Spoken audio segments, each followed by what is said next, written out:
Hello and welcome back. I'm glad you're here.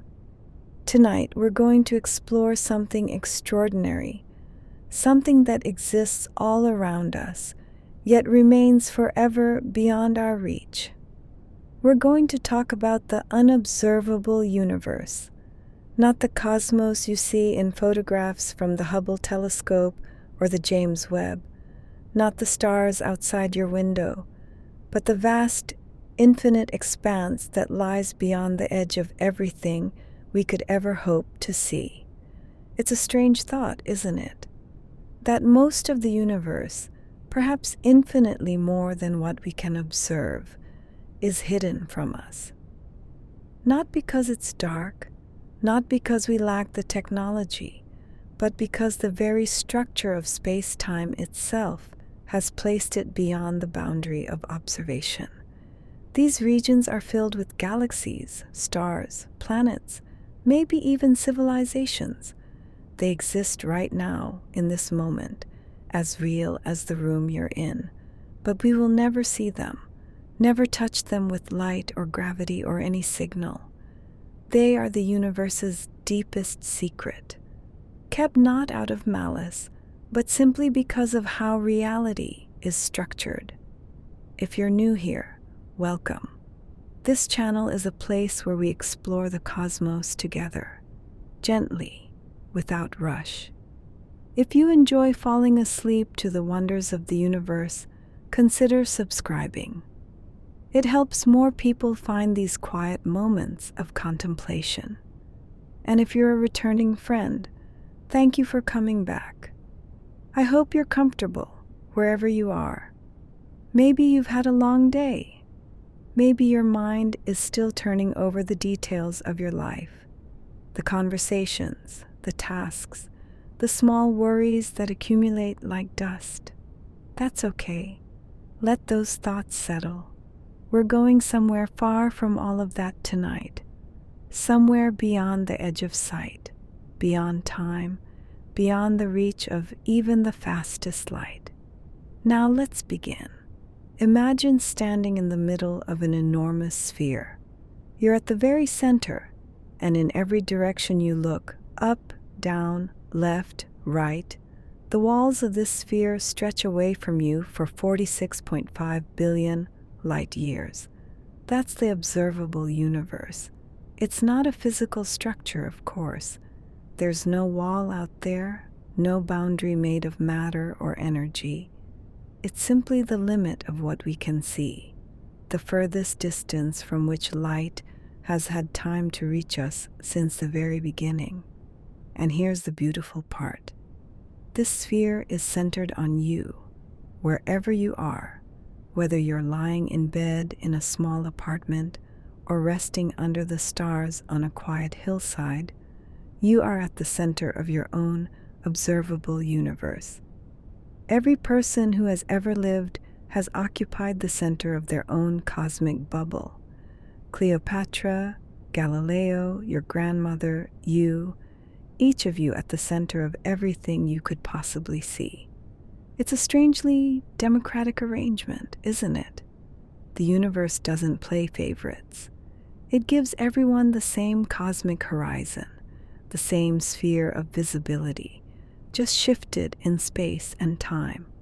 But this sphere, this observable universe, isn't everything. It's just a bubble, a tiny, finite region carved out of something much, much larger. Beyond those walls, beyond that 46.5 billion light-year radius, the universe continues. Galaxies spin, stars are born and die, planets orbit in the darkness, and we will never see any of it. That's the unobservable universe. And tonight we're going to explore what it means that most of reality is hidden from us. When we say the universe might be infinite, we're not speaking metaphorically. We mean it literally, infinite, without end, stretching on forever in every direction, containing an infinite number of galaxies, stars, planets, atoms, everything we've ever seen through any telescope, every photograph of distant nebulae, every measurement of cosmic radiation, all of it represents just a finite bubble floating in an endless ocean. It's difficult for the human mind to truly grasp infinity. We live in a world of edges and boundaries. Rooms have walls, days have endings. Even the longest road eventually stops somewhere. But the universe may not work that way. It may simply go on, with no edge, no boundary, no place where you could stand and say, "Here, this is where it ends."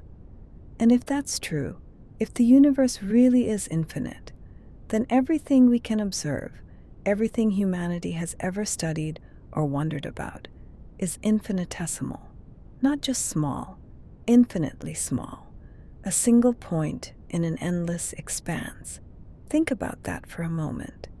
All of human knowledge, all of our observations, all of our scientific achievements, they pertain to a region of space that is, mathematically speaking, 0% of the whole. It's a humbling thought, not a sad one, necessarily, just humbling. A reminder that the cosmos is grander than any story we could tell about it.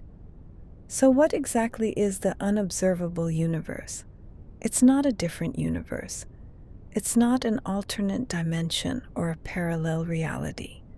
It's simply the part of our universe, the same universe you're in right now, that lies beyond the cosmic horizon, beyond the edge of what light has had time to reach us. Picture it this way. Imagine you're standing on a vast, flat plain that stretches forever in all directions. You can see out to the horizon, maybe a few miles in every direction. But beyond that horizon, the plain continues. There are hills and rivers and forests, and maybe even cities, all existing beyond your line of sight. They're part of the same landscape you're standing on. They're made of the same earth, under the same sky. You just can't see them because of the curvature of the ground, because of the limits of your vision. The unobservable universe is like that, except the limitation isn't the curve of the earth. It's the finite age of the universe and the finite speed of light.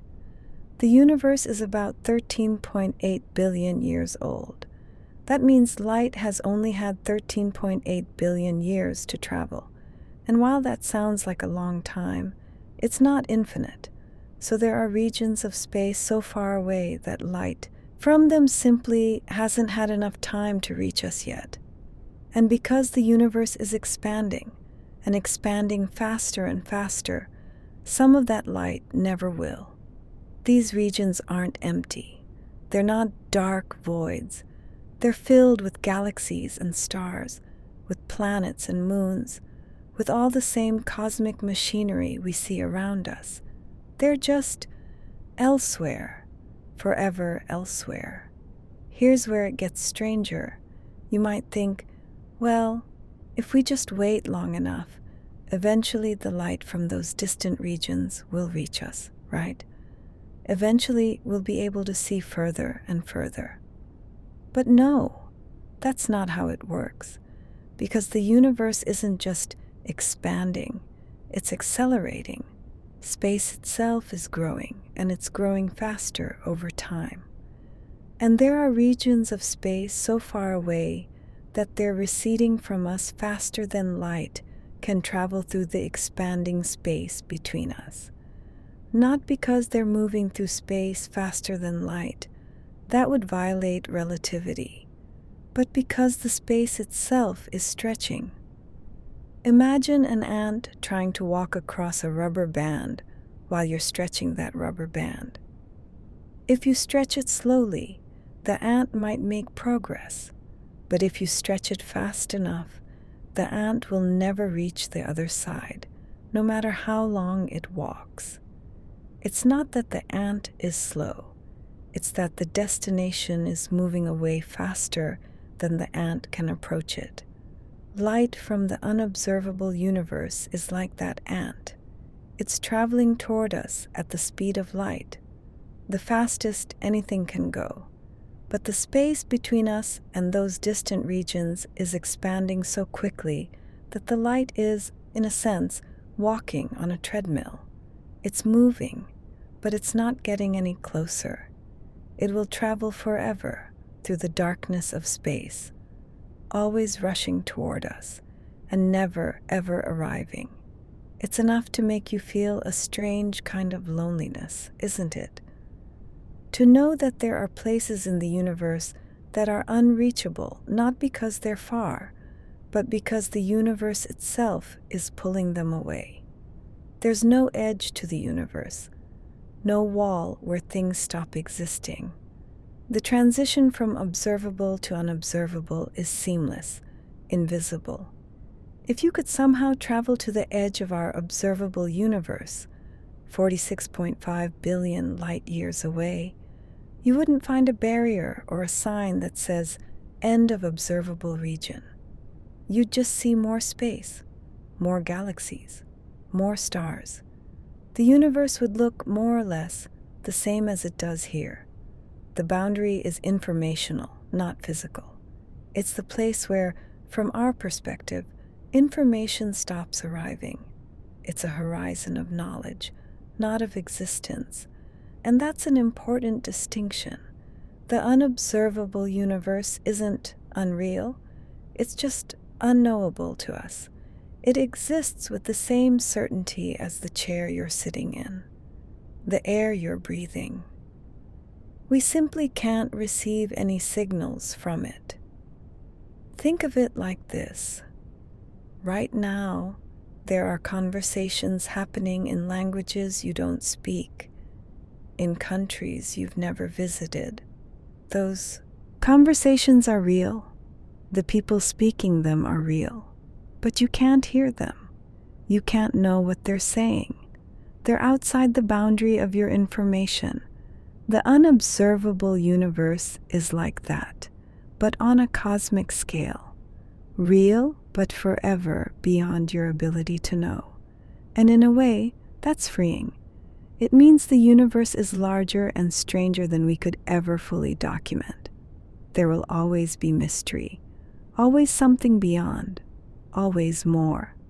Now here's a thought to drift off with. Your observable universe is not the same as mine.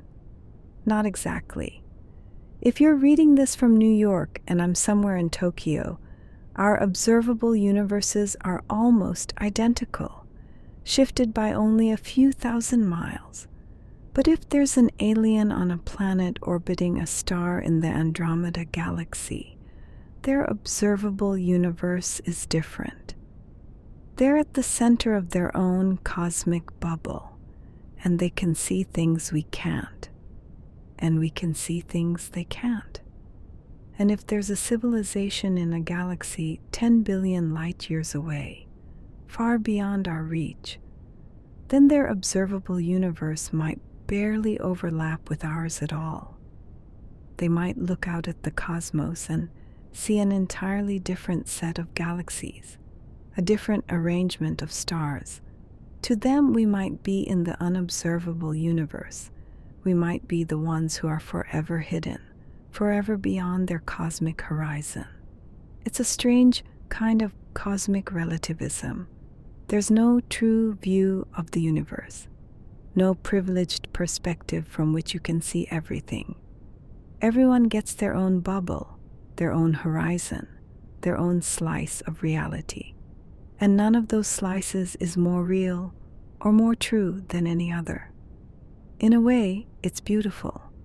It means every observer in the cosmos, every conscious being, every robot probe, every lonely telescope occupies a position of cosmic significance, not because they're special, but because the universe is structured in such a way that every point is, in a sense, the center of its own observable reality. 2 trillion galaxies.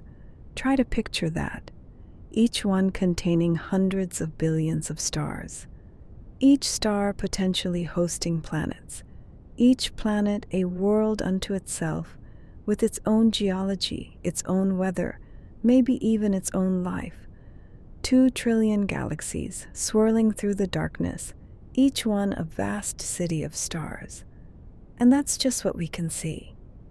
If the universe is infinite, or even if it's just much larger than our observable bubble, then the number of galaxies in the unobservable universe is beyond counting. It might be infinite, literally infinite, an endless sea of galaxies, each one as real and as complex as the Milky Way, stretching on forever in every direction. It's almost too much to comprehend, isn't it? Our minds aren't built for numbers like that. We evolved to understand quantities like 3 apples or a dozen people. We can stretch ourselves to imagine 1,000, maybe even 1,000,000. But 2 trillion? Infinity? Those numbers lose meaning. They become abstract, almost poetic, and yet they're real. Right now, in the unobservable universe, there are galaxies colliding, stars exploding, black holes devouring matter, planets forming from dust. All of it happening in a cosmic play that no one will ever witness, not because it's hidden in darkness, but simply because it's too far away. The light from those events is traveling, even now, through the void. But it's traveling toward a horizon it will never cross. We call it the cosmic horizon, or sometimes the particle horizon. It's the boundary of all possible observation, the furthest point from which light could have traveled to reach us in the 13.8 billion years since the Big Bang. But it's not a fixed line. It's more like a moving threshold. As time passes, the cosmic horizon grows, in a sense. A little more of the universe becomes observable as light from slightly more distant regions finally reaches us. But at the same time, the universe's accelerating expansion is pushing other regions away, beyond our reach. So in a strange way, the horizon is both growing and shrinking. We're gaining access to new regions while losing access to others. It's a bit like standing on the shore, watching the tide. The water comes in, bringing with it shells and stones from deeper parts of the ocean. But the tide also goes out, carrying other things away beyond your reach. The cosmic horizon is like that, a boundary that shifts and breathes with the expansion of space. And just like the ocean horizon, it seems closer than it really is. When you look out at the sea, the horizon appears to be just a few miles away. But you could sail toward it forever and never reach it, because it's not a place, it's a perspective. The cosmic horizon is the same. It's not a location in space. It's a limit of observation, defined by your position and the finite speed of light. This is one of the strangest aspects of cosmic expansion. You'd think that as time goes on, we'd be able to see more and more of the universe. After all, light from more distant regions is always traveling toward us, right? So the observable universe should be growing, revealing new galaxies with each passing year. And in a sense, that's true. The cosmic horizon is expanding. But here's the paradox. Even as we gain the ability to see slightly further, we're losing galaxies. How? Because the universe's expansion is accelerating. Galaxies that are very far away are being carried away from us by the expansion of space itself. And some of them, the ones near the edge of our observable universe, are receding so quickly that they're slipping over the cosmic horizon. They're crossing from the observable universe into the unobservable. Right now, tonight, as you're drifting off to sleep, there are galaxies disappearing from view. Not because they're dying or dimming, but because the space between us and them is growing faster than their light can travel.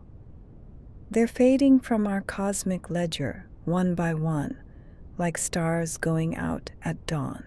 And this process will continue.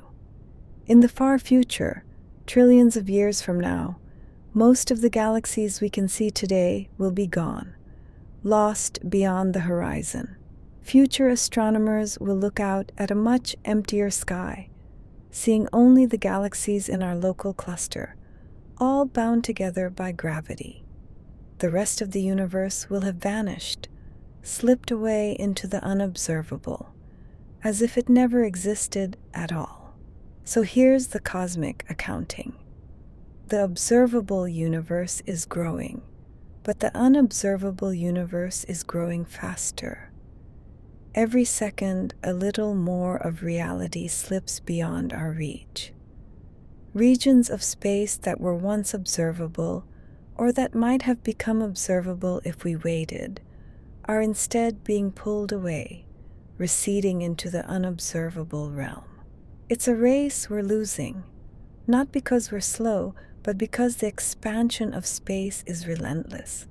Think of it like trying to explore a vast library, but every time you read a book, two more are carried away by a silent conveyor belt into a locked room. You can keep reading, keep learning, but you're falling further and further behind. The library is growing faster than you can explore it. That's where we are, cosmically speaking. We're explorers in a universe that's growing faster than we can map it. And not just growing, accelerating. The conveyor belt is speeding up. It's a strange thought to fall asleep with, isn't it? That the universe is slipping away from us, little by little, receding into darkness, not because it's dying, but simply because space itself is expanding. Most of reality is already beyond our reach, and with each passing moment, a little more slips away. But maybe that's okay. Maybe it's even beautiful in a way, because it means the universe will always be larger than our understanding.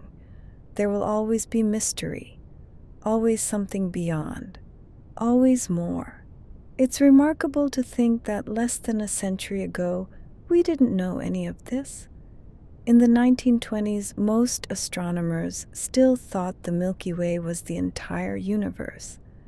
They thought the fuzzy spiral nebulae they saw through telescopes were just clouds of gas within our own galaxy, not separate galaxies millions of light years away. Then came Edwin Hubble, the man, not the telescope, who proved that these nebulae were indeed distant galaxies. And more importantly, he discovered that they were all moving away from us. The universe was expanding. This was revolutionary. It shattered the centuries-old assumption that the cosmos was static and eternal. And once physicists realized the universe was expanding, they began to ask questions. If space is growing, and if the universe had a beginning, then there must be regions we can't see yet. Regions whose light hasn't had time to reach us. The concept of the unobservable universe emerged from these early cosmological models, born from the equations of general relativity and the observations of distant galaxies. Scientists like George Lemaitre, Howard Robertson, and Arthur Walker worked through the mathematics, building models of an expanding universe. And in those models, they found something strange, a cosmic horizon, a boundary beyond which observation was impossible, not due to technological limits, but due to the fundamental structure of space-time itself. It must have been a peculiar realization to understand through pure mathematics that most of the universe, perhaps infinitely more than what we could see, was forever hidden, not temporarily hidden, waiting for better telescopes, but permanently, fundamentally hidden. A humbling discovery, arrived at through equations on a chalkboard. Here's something that confuses a lot of people, and understandably so. The universe is 13.8 billion years old. So you might think the observable universe extends 13.8 billion light years in every direction. Light has had 13.8 billion years to travel, so it should have covered 13.8 billion light years, right? But it's not that simple, because space itself has been expanding. Imagine you're watching a runner on a treadmill. The runner is moving forward at a steady pace. Let's say they're covering ground at 5 miles per hour. But the treadmill is also moving backward, stretching as it moves. By the time the runner has been running for an hour, they might have covered 5 miles of treadmill surface. But the treadmill itself has stretched so much that the starting point is now 10 miles behind them. That's what's happening with light in an expanding universe. Light from the most distant observable galaxies has been traveling toward us for about 13.8 billion years. But during that time, space itself has been expanding. Those galaxies, which were much closer when they emitted the light we're seeing now, have been carried away by cosmic expansion. So even though their light has been traveling for 13.8 billion years, those galaxies are now much farther away, about 46.5 billion light years away. It's a strange consequence of living in an expanding universe. Distance becomes slippery, ambiguous. There's the distance the light has traveled, the light travel distance, and then there's the current distance to the object, the co-moving distance. They're not the same. The universe has grown so much in the time it took for that light to reach us that the source is now far, far beyond where it was when it emitted the light. It's enough to make your head spin, but in a gentle way, like trying to imagine distances so vast that even light, traveling for billions of years, can't keep up with the expansion of space. Here's another strange truth. When we look out into space, we're looking back in time.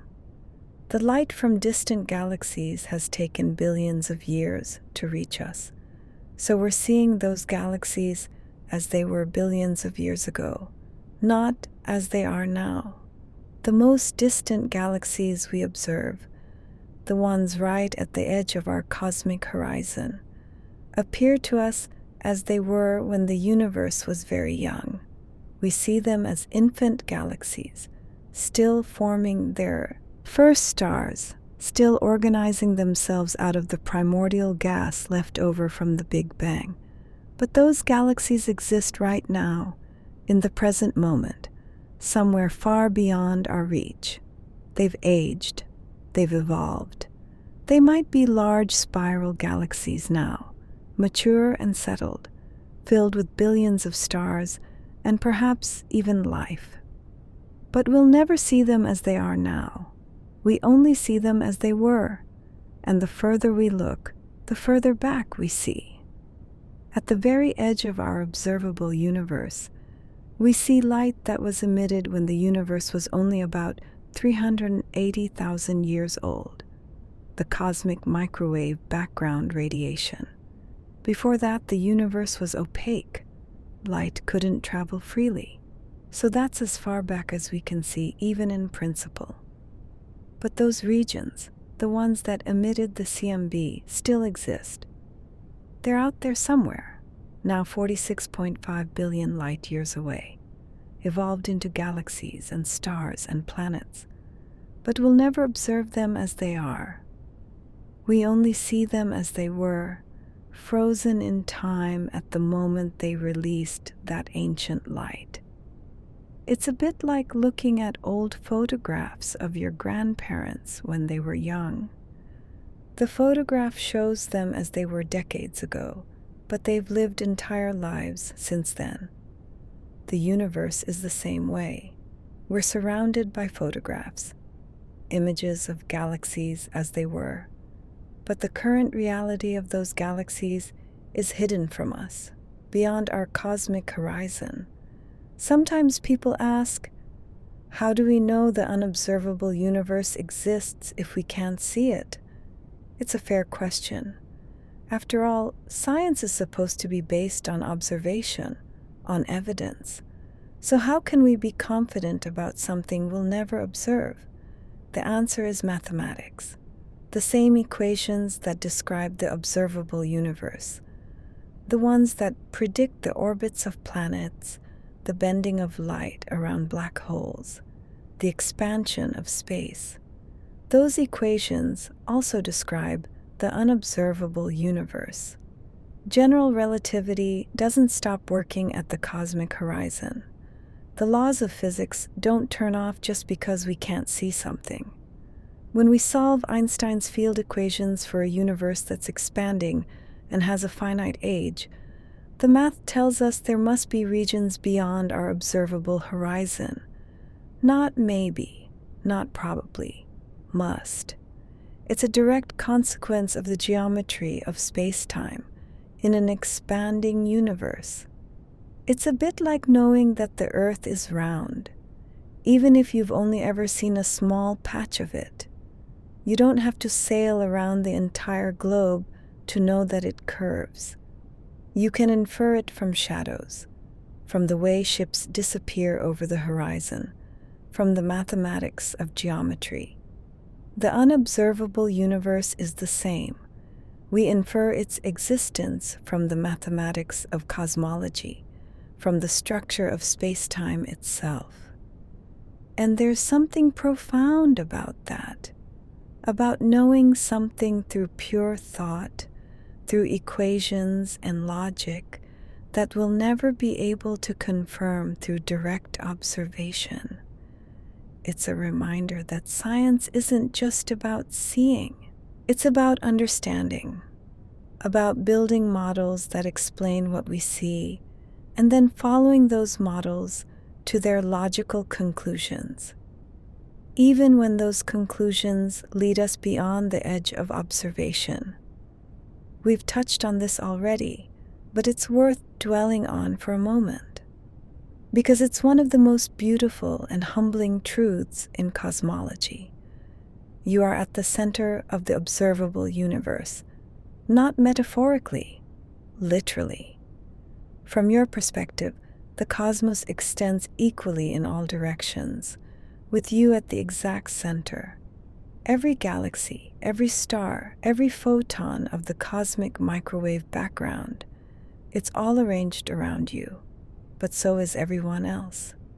Your neighbor is also at the center of their observable universe, an astronaut on the International Space Station, an alien on a planet orbiting Proxima Centauri, a consciousness in a galaxy 10 billion light-years away. Each of them occupies the center of their own cosmic bubble. There is no universal center, no privileged position from which you can see the true cosmos.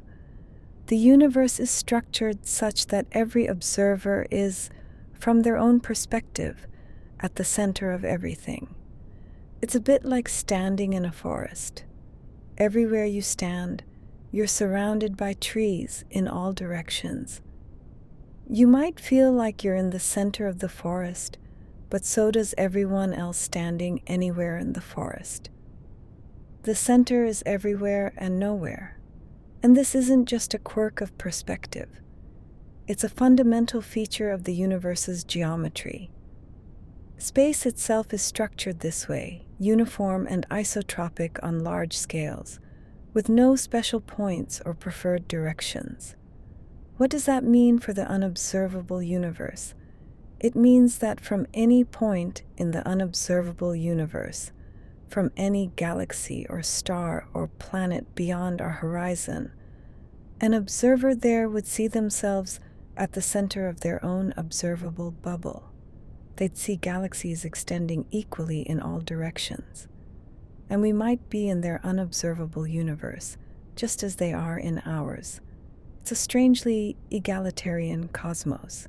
Everyone gets the same view, just shifted in space. No one sees more than anyone else. We're all equally at the center and equally blind to most of reality. There are actually two cosmic horizons, and they're subtly different. We've been talking mostly about the particle horizon, the boundary of everything we can currently observe, based on where light has had time to travel since the Big Bang. But there's also something called the event horizon, and this one is even more absolute. The event horizon marks the regions of space from which light emitted right now, today, this moment, will never reach us, even if we wait forever. Not in a million years, not in a trillion, never. Why? Because the universe's expansion is accelerating. Dark energy is pushing space apart faster and faster. And there are regions of space that are already receding from us so quickly that any light emitted from them now is fighting a losing battle. It's traveling toward us, yes, but the space between us and them is growing even faster. That light will never cross the gulf. It will travel for eternity, always moving in our direction, always falling further behind. The event horizon is currently about 18 billion light years away. Any galaxy beyond that distance, if it sends out a signal right now, is waving goodbye to us forever. We'll never receive that message. We'll never see that light. In a sense, the event horizon is more final than the particle horizon. The particle horizon just tells us what we haven't seen yet. But the event horizon tells us what we'll never see, even in principle, even with unlimited time. It's like watching someone sail away toward a horizon that's receding faster than they can sail. You can watch them for as long as you want, but they're never going to reach you. The distance between you is only growing. Eventually, they slip out of sight, and that's it. The connection is severed not by choice, but by geometry. 18 billion light years. That's the event horizon right now. Galaxies at that distance are balanced on a knife's edge. Light they emitted in the past can still reach us, because it's been traveling for so long that it's managed to cross the expanding space.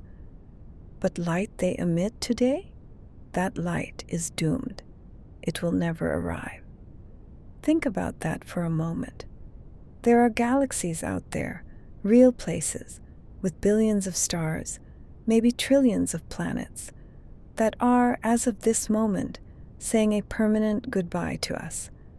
Anything that happens in those galaxies from now on is lost to us. If a star goes supernova there tomorrow, we'll never see it. If a civilization arises and builds great cities of light, we'll never know.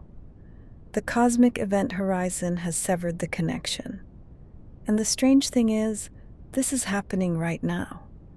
As you listen to this, galaxies are crossing that threshold. One by one, they're slipping beyond the event horizon, entering the realm of the forever unobservable. It's not a violent process.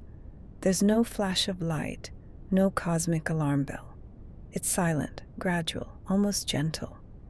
Space just keeps expanding, and those galaxies just keep receding, and at some point, impossible to pinpoint exactly, they cross over, and that's it.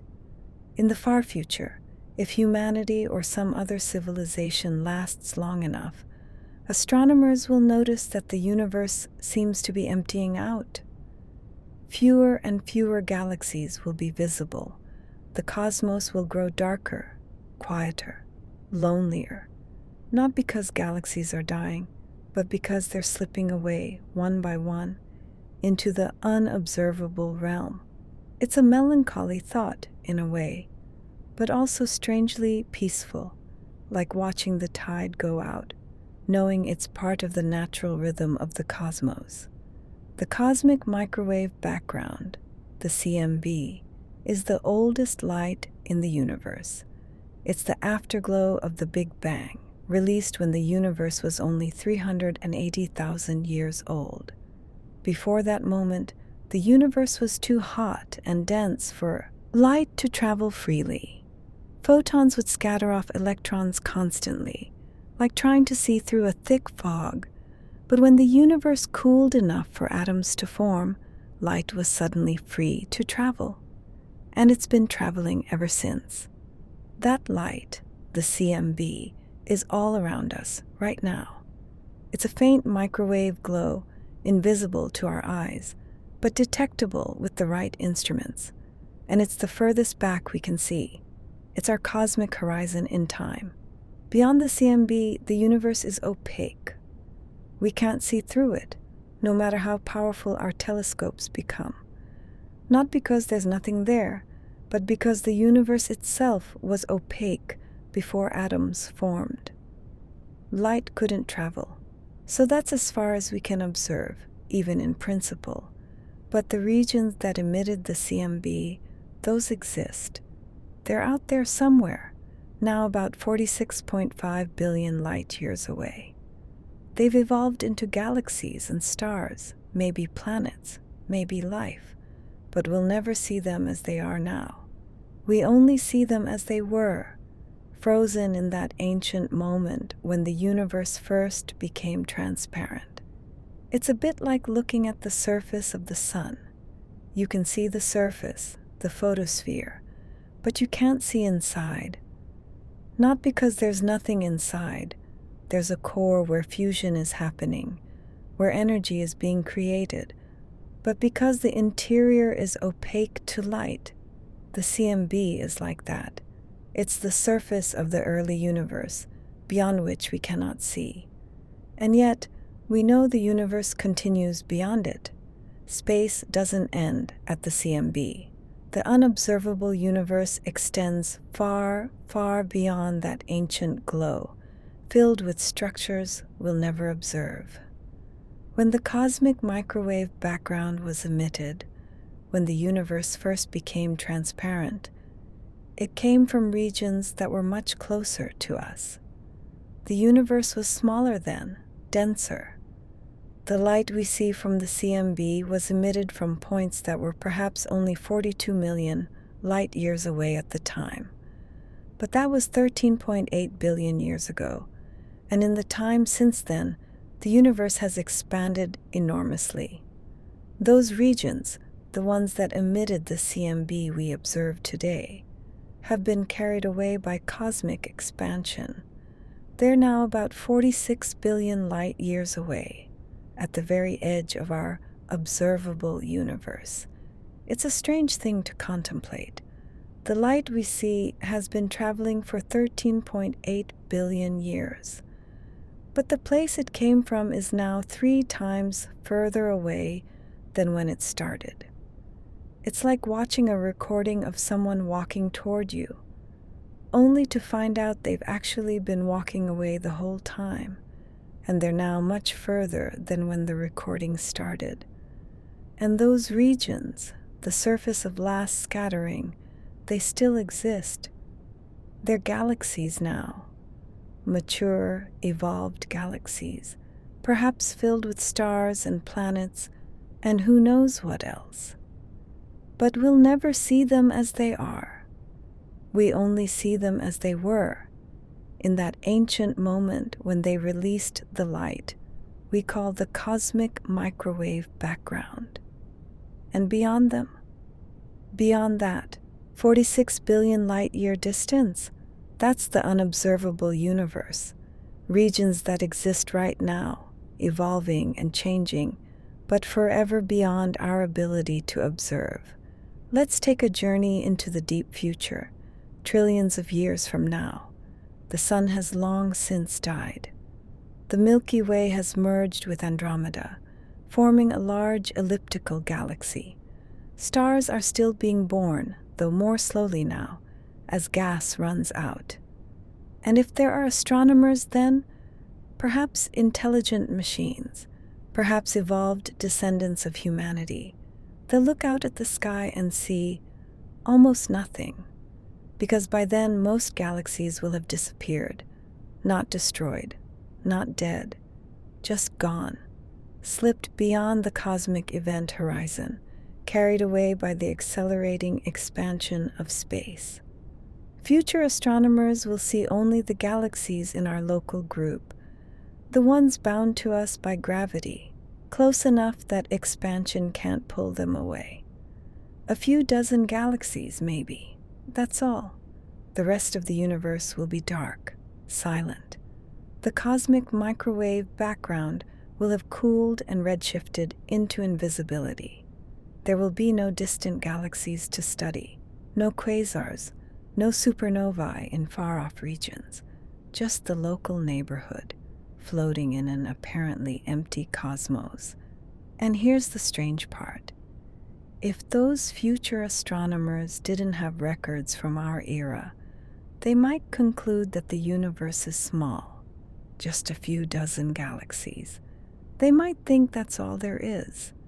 They wouldn't know about the trillions of galaxies that exist beyond their horizon, lost to cosmic expansion. It's humbling to think that we live in a special time, a brief window, cosmically speaking, when the universe is old enough to be interesting, but young enough to still be visible. Future civilizations will have less access to cosmic truth than we do. They'll inherit a darker, lonelier view of reality. Here's where things get genuinely strange.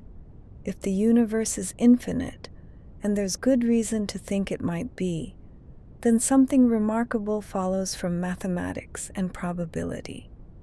In an infinite universe, with a finite number of possible arrangements of matter, every possible configuration must eventually repeat. Think about it this way. There are only so many ways you can arrange atoms in a given volume of space. It's an enormous number, yes, incomprehensibly large, but it's still finite. And if space goes on forever, then eventually, purely by chance, the same arrangement will occur again and again and again, which means somewhere out there, in the unobservable universe, there might be an exact duplicate of our galaxy. Same spiral structure, same number of stars, same distribution of matter, and within that galaxy, a duplicate of our solar system. Same sun, same planets, same Earth. And on that Earth, in a room much like yours, someone exactly like you, listening to these exact words, thinking these exact thoughts. It sounds like science fiction, but it's not. It's a logical consequence of infinity combined with finite possibilities. In an infinite universe, the improbable becomes inevitable. Not just possible, inevitable. The mathematician Max Tegmark has calculated that if the universe is truly infinite, your nearest identical copy is probably about 10 to the power of 10 or 29 meters away. That's a number so large it defies comprehension. A 1 followed by about 100 billion zeros. But somewhere at that distance, purely by statistical necessity, there's another you. Of course, you'll never meet them. They exist far, far beyond the cosmic horizon, in a region of space that will never be observable from here. They're living their life in complete isolation from yours, unaware that you exist, just as you're unaware of them. It's a haunting thought, not disturbing exactly, just vast. A reminder that if the universe truly is infinite, then reality is stranger and larger than we can fully grasp. Let's talk about another boundary, the Hubble sphere. This one's a bit different from the horizons we've been discussing, but it's closely related. The Hubble sphere is the distance at which objects are receding from us at exactly the speed of light due to cosmic expansion. Inside this sphere, objects are receding slower than light. Outside it, they're receding faster than light. Now you might think this would be the same as the cosmic horizon, the boundary of what we can observe. But surprisingly, it's not. We can actually see some galaxies that are currently receding from us faster than light. How is that possible? The answer has to do with the history of expansion. These galaxies weren't always receding faster than light. When they emitted the light we're seeing now, they were closer, and the expansion rate was different. That light was emitted when it had a chance to make progress toward us. And even though the galaxy is now receding faster than light, even though any light it emits from this point forward will never reach us, that older light emitted long ago is still on its way. It's crossing the finish line, so to speak. The Hubble sphere is currently about 14 billion light years away. It's shifting and changing as the expansion of the universe accelerates, and it plays a crucial role in determining what's observable and what's not. But here's what's beautiful about it.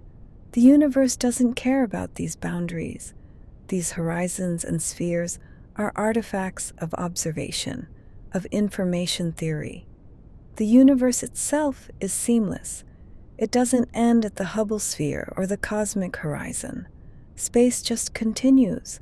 Galaxies just keep existing. Stars just keep shining. These boundaries are ours, not the universe's. This is one of the most counterintuitive facts in cosmology, and it's worth taking a moment to really absorb it.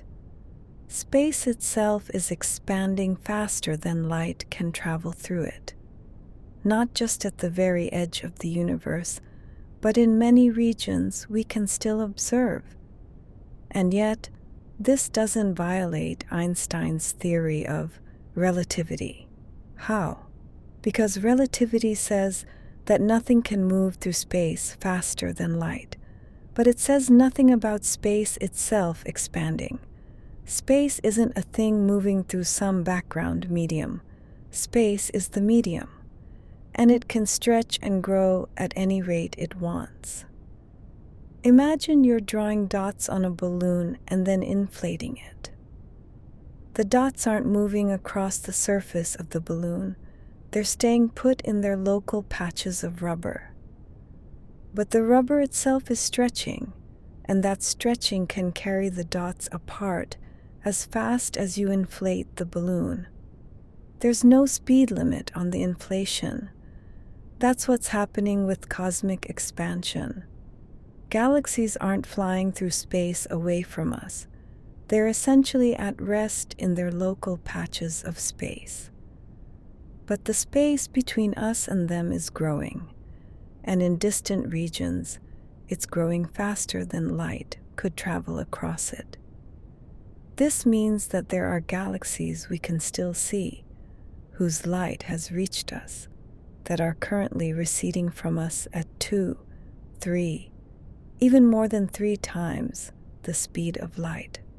We see them because the light we're observing was emitted billions of years ago, when they were closer and when expansion was slower. But right now, in this moment, those galaxies are racing away from us faster than light. It's a bit dizzying to think about, but it's also beautiful.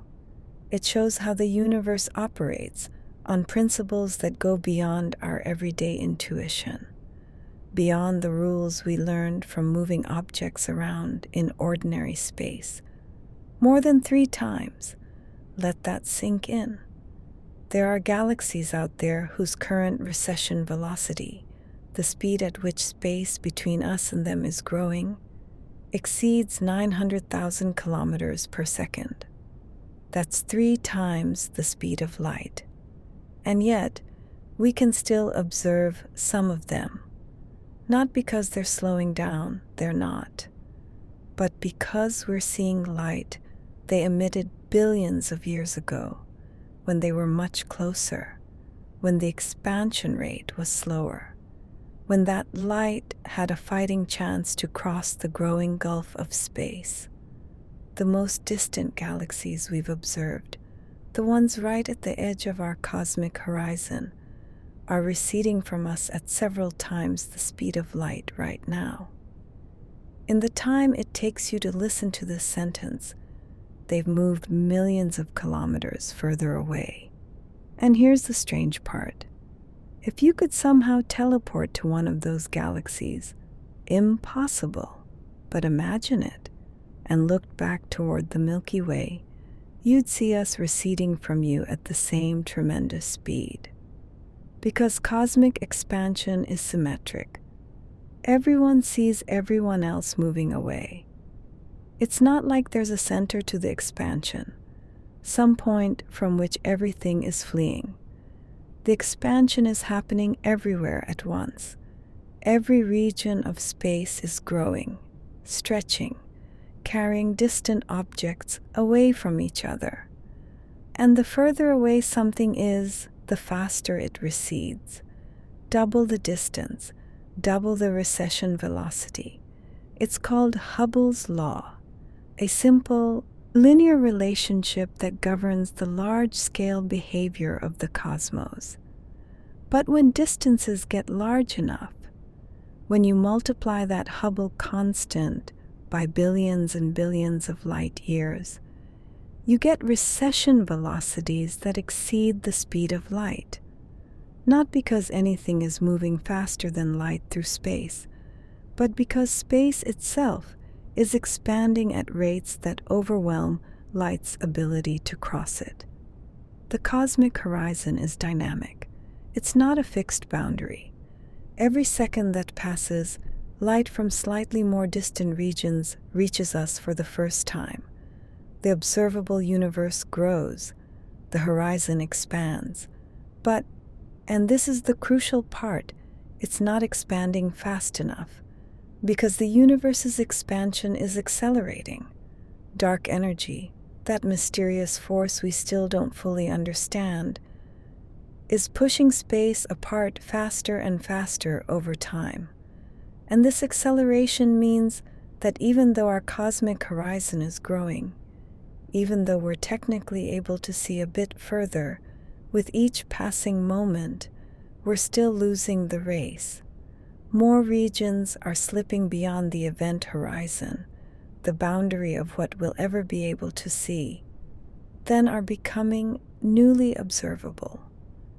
We're gaining ground in one sense, but losing it in another, more fundamental sense. It's like running on a treadmill that's speeding up. Yes, you're moving. Yes, you're making progress relative to the treadmill surface beneath your feet. But the treadmill is accelerating faster than you are, and the wall in front of you is getting further away, not closer. In the long run, the very long run, trillions of years, the acceleration wins. More and more of the universe slips permanently beyond our reach. The observable universe, paradoxically, will eventually contain fewer galaxies than it does now, even as the cosmic horizon continues to expand.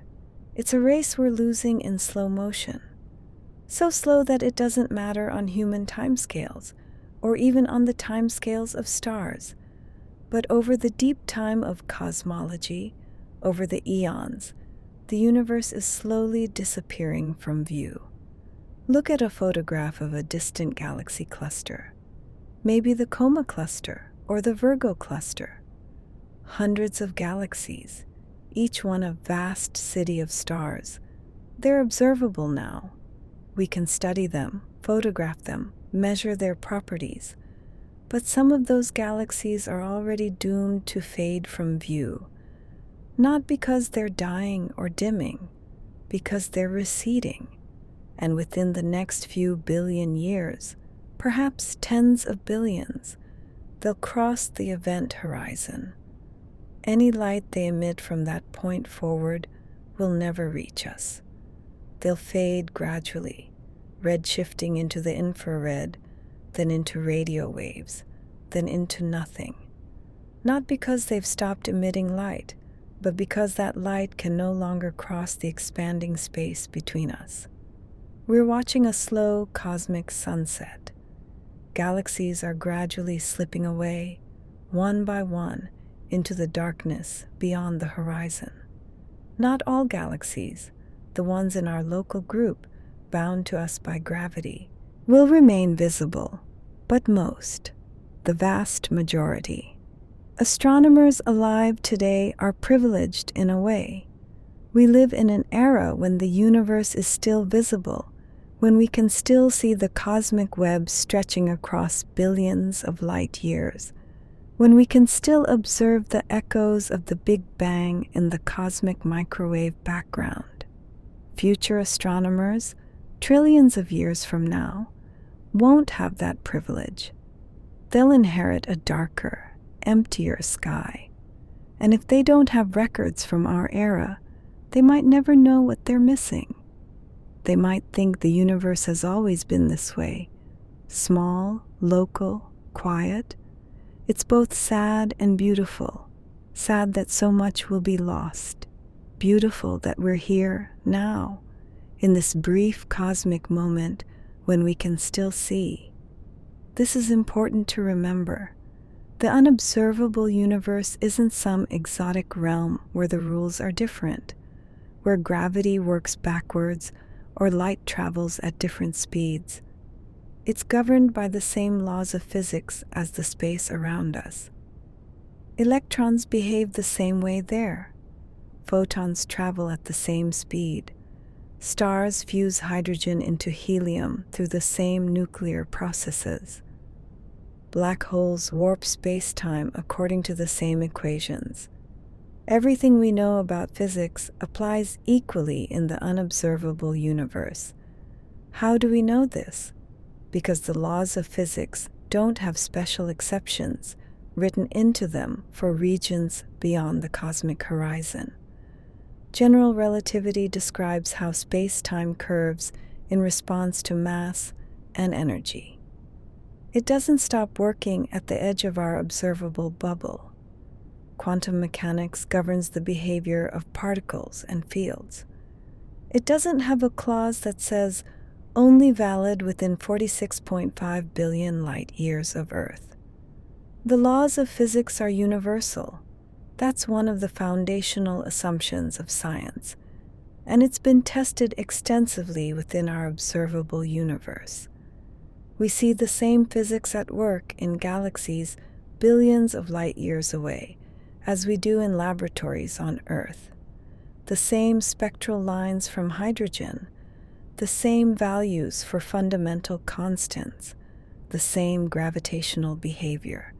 And there's no reason to think this changes beyond the cosmic horizon. The unobservable universe is simply more of the same. More space, more galaxies, more stars, all operating according to the same natural laws. In a way, this is comforting. It means we can understand the unobservable universe, at least in principle. We can model it, describe it mathematically, predict its large-scale properties. We just can't see it. But understanding doesn't always require observation. Sometimes mathematics and logic are enough. Mathematics is a strange and powerful tool. It allows us to know things we can't observe, to describe things we can't see, to predict things we can't measure. When physicists solve Einstein's field equations for an expanding universe, the solutions don't stop at the cosmic horizon. The mathematics continues. It describes space beyond our observable bubble with the same precision and certainty as it describes the space around us. We can calculate the density of matter in the unobservable universe. We can predict the distribution of galaxies, the formation of large-scale structures, the behavior of dark matter and dark energy. Not because we've observed these things directly, but because the mathematics tells us what must be there. It's a bit like using calculus to predict where a ball will land when you throw it. You don't have to watch the entire trajectory. You can calculate it from the initial conditions, the angle, the velocity, the force of gravity. Mathematics gives you the rest. Cosmology works the same way. We observe the initial conditions, the expansion rate, the density of matter, the distribution of galaxies, and we use the mathematics of general relativity to extrapolate beyond what we can see. And the mathematics is clear. The unobservable universe exists. It's not speculation. It's not guesswork. It's a direct consequence of the equations that describe reality. Of course, mathematics can't tell us everything. It can't tell us if there's life in the unobservable universe, or what particular galaxies look like, or whether any specific planet exists. But it can tell us the broad strokes, the overall structure, the statistical properties, the large-scale behavior. And that's remarkable. To know something about reality through pure thought, through logic and equations, even when that reality is forever beyond our ability to observe. The Hubble constant, it's one of the most important numbers in cosmology, currently measured at about 70 kilometers per second per megaparsec. What does that mean? It means for every megaparsec of distance, that's about 3.26 million light years, objects are receding from us at an additional 70 kilometers per second due to cosmic expansion. A galaxy 10 megaparsecs away, it's receding at 700 kilometers. A galaxy 100 megaparsecs away, 7,000 kilometers. The relationship is linear, at least for relatively nearby galaxies. But as you go to larger and larger distances, something interesting happens. Eventually, you reach a distance where the recession velocity equals the speed of light. That's the Hubble sphere we talked about earlier. And beyond that, objects are receding faster than light. The Hubble constant isn't actually constant over cosmic time. It changes as the universe ages and as dark energy's influence grows. But at any given moment, it sets the scale for cosmic expansion. It determines how quickly regions are being carried apart, and thus how much of the universe is observable. A higher Hubble constant would mean faster expansion, which would mean a smaller observable universe. More regions would be receding too quickly for their light to reach us. A lower Hubble constant would mean slower expansion, a larger observable universe. So this single number, 70 kilometers per second per megaparsec, plays an enormous role in shaping our cosmic horizon. It's the difference between seeing a bit more or a bit less of reality. And cosmologists work very hard to measure it precisely. Not just because it's scientifically interesting, but because it tells us something fundamental about the fate of the cosmos, about what will remain visible and what will slip away into the unobservable realm. Light isn't the only messenger from the distant cosmos. In recent years, we've developed the ability to detect gravitational waves, ripples in space-time itself, created by violent cosmic events like colliding black holes or merging neutron stars. These waves travel at the speed of light, carrying information about the events that created them. And they've opened a new window on the universe, allowing us to hear cosmic collisions that produce little or no light. But gravitational waves, like light, are subject to the cosmic horizon. They can't travel faster than light. Nothing can. So if a region of space is beyond our observable horizon, we can't detect gravitational waves from it either. Right now, in the unobservable universe, black holes are colliding. Massive ones, perhaps millions or billions of times the mass of the sun. These collisions create gravitational waves of incredible power, ripples in space-time that race outward at the speed of light. But if those collisions happen beyond the cosmic horizon, we'll never detect the waves. They're traveling toward us, yes, compressing and stretching space as they propagate. But the expansion of the universe is carrying them away faster than they can approach. Like light, they're running on a cosmic treadmill, making no progress despite their maximum speed. In a way, this is comforting. It means the cosmic horizon is an absolute boundary for information. We're not just missing out on light from the unobservable universe, we're missing out on everything. All forms of information, all possible signals. The unobservable universe is truly and completely beyond our reach. Not temporarily, not because we lack the technology, but fundamentally, eternally, by the very structure of space-time itself. In the first fraction of a second after the Big Bang, we're talking about 10^36 seconds, something extraordinary happened. The universe underwent a period of exponential expansion called cosmic inflation. Space grew faster than you can possibly imagine, faster than light, much, much faster. In an incomprehensibly brief moment, a region smaller than an atom expanded to something enormous, larger than the observable universe we see today. It's hard to even find words for how dramatic this expansion was. Every fraction of a second, the universe doubled in size, then doubled again, and again, and again.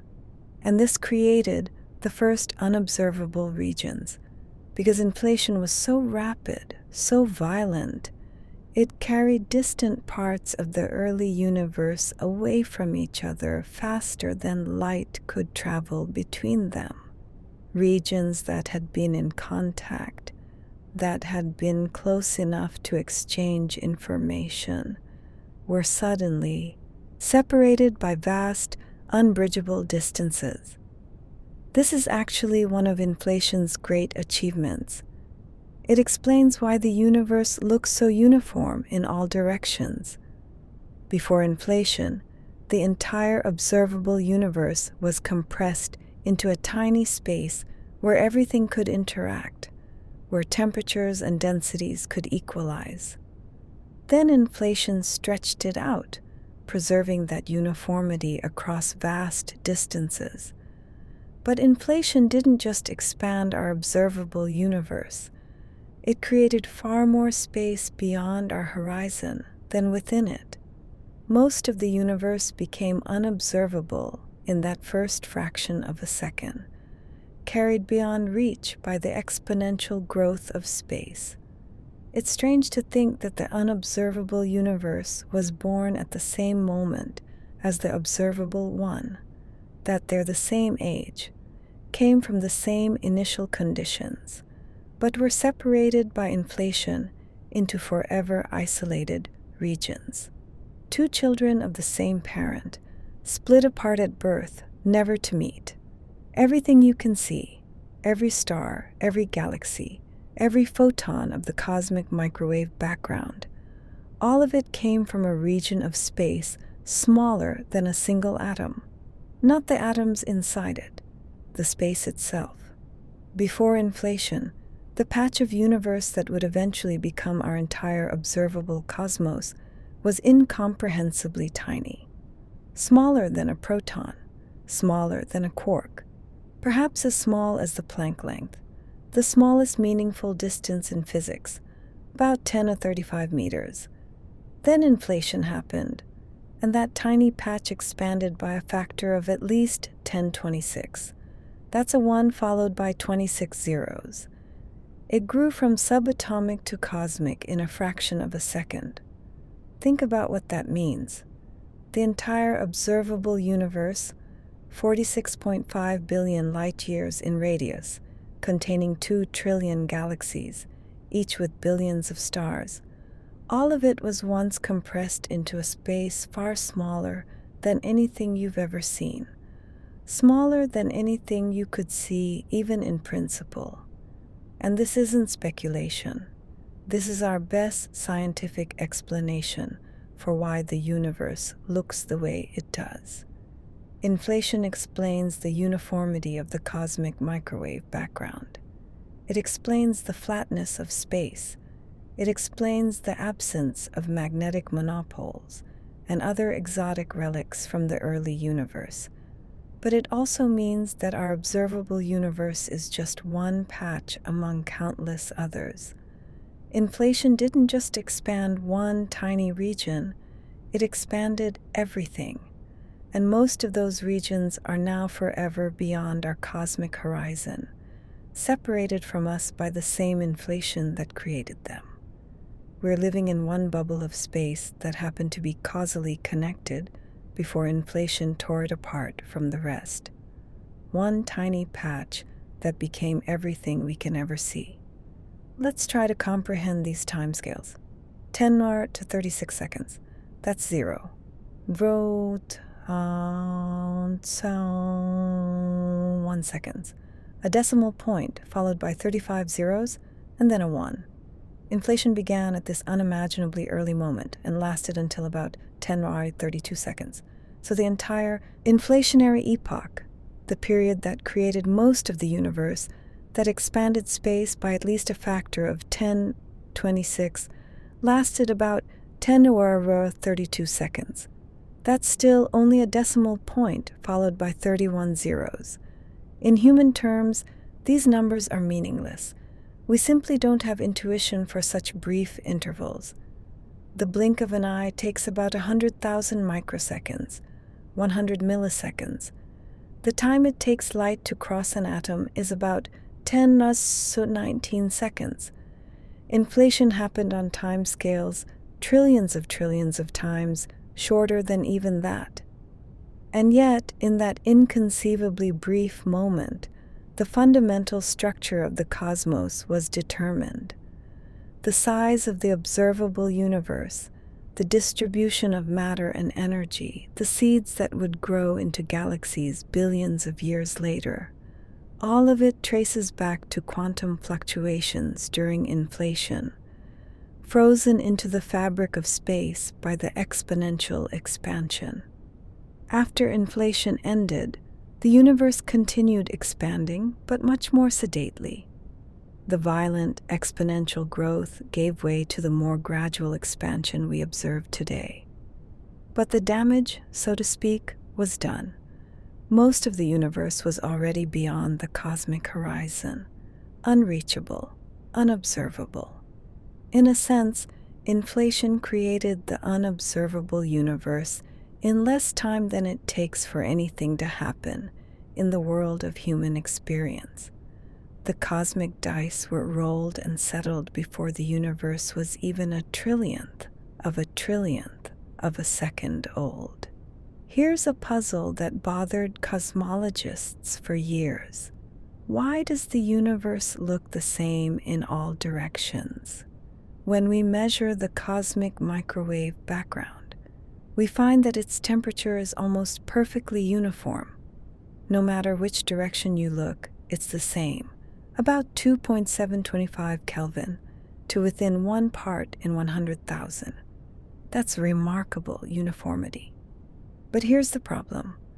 According to the standard Big Bang model, without inflation, many of these regions should never have been in contact with each other.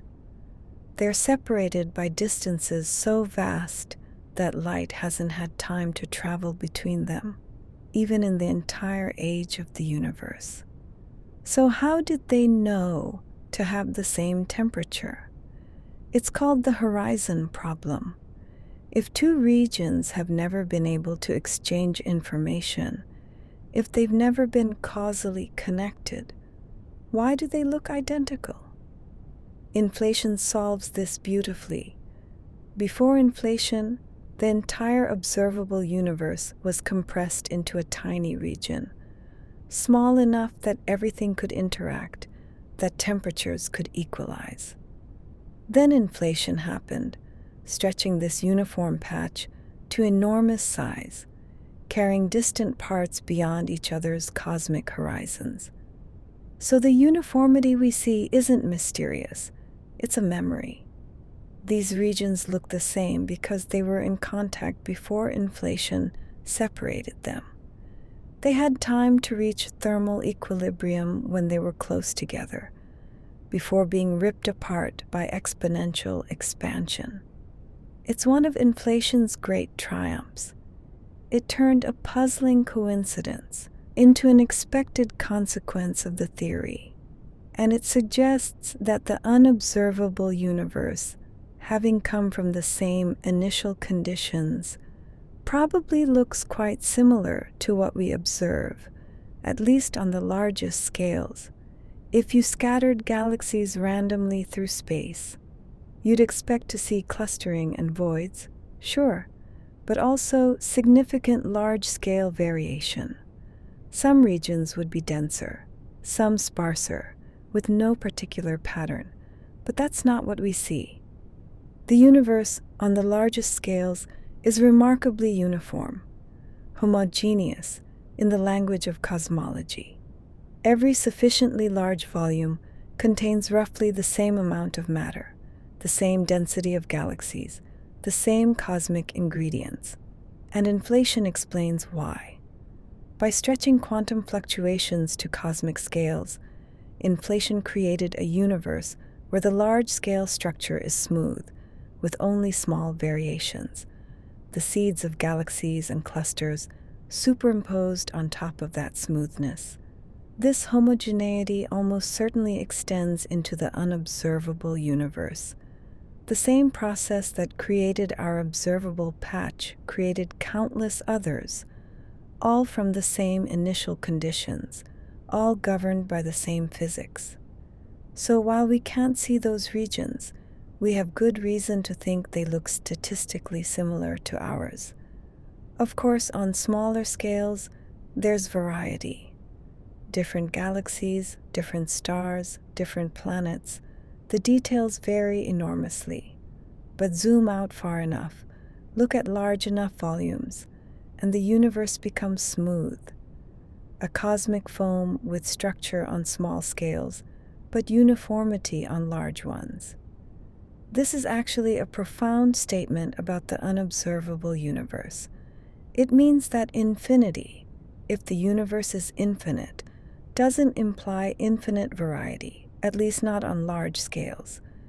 It's more like infinite copies of the same statistical distribution, same recipe, different arrangements. Which brings us back to that strange idea.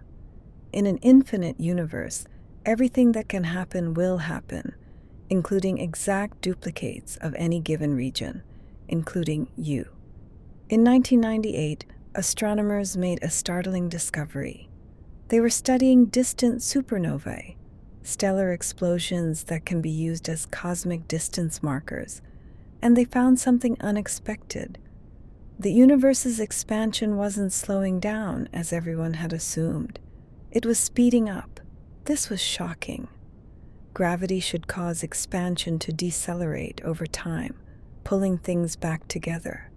But instead, something was pushing space apart, overcoming gravity, accelerating the expansion. We call this something dark energy, though that's more of a label for our ignorance than an explanation. We don't know what it is. It might be the energy of empty space itself, what physicists call vacuum energy, or the cosmological constant. It might be some exotic field pervading the cosmos. We simply don't know. What we do know is that dark energy makes up about 68% of the total energy content of the universe. It dominates the cosmic budget, and it's causing space to expand faster and faster over time. This has profound implications for the unobservable universe. Because of dark energy, more and more regions are being pushed beyond our cosmic event horizon. Galaxies that were once observable are slipping away, and galaxies that might have become observable never will. Dark energy is actively shrinking the future observable universe, even as it grows the unobservable one. It's the force that ensures most of reality will remain forever hidden. forever beyond our reach, and we still don't understand it. One of the deepest mysteries in physics is this accelerating expansion, this dark energy that's reshaping the cosmic horizon and determining what we'll ever be able to see. 70 kilometers per second per megaparsec. Let's break that down.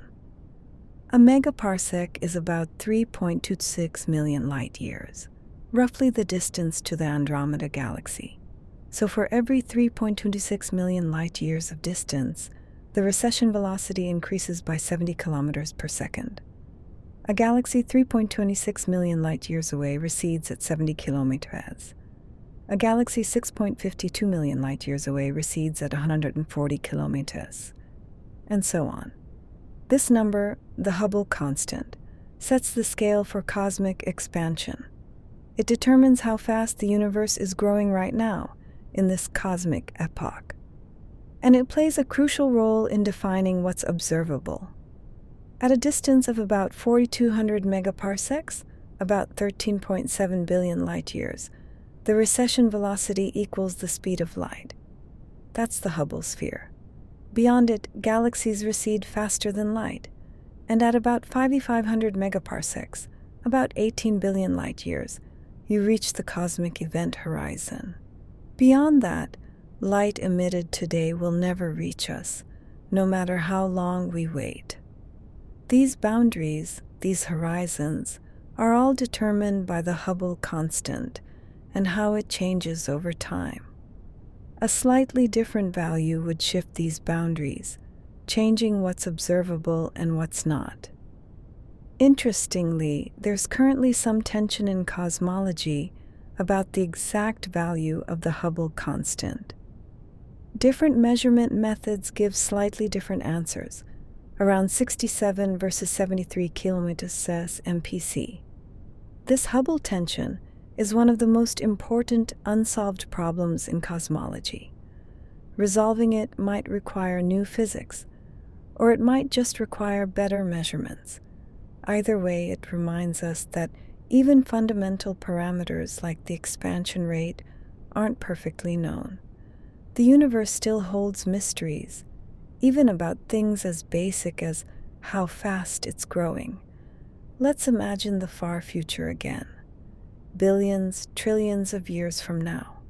If dark energy behaves as we currently think, if it remains constant, then something interesting happens to the cosmic horizon. It stabilizes. It approaches a maximum size and stops growing. Why? Because as the universe ages and expands, dark energy becomes more and more dominant. Matter and radiation dilute as space expands, but dark energy doesn't. It maintains constant density. So eventually, dark energy completely dominates and the universe enters a phase called de Sitter space, an exponentially expanding cosmos with a stable event horizon.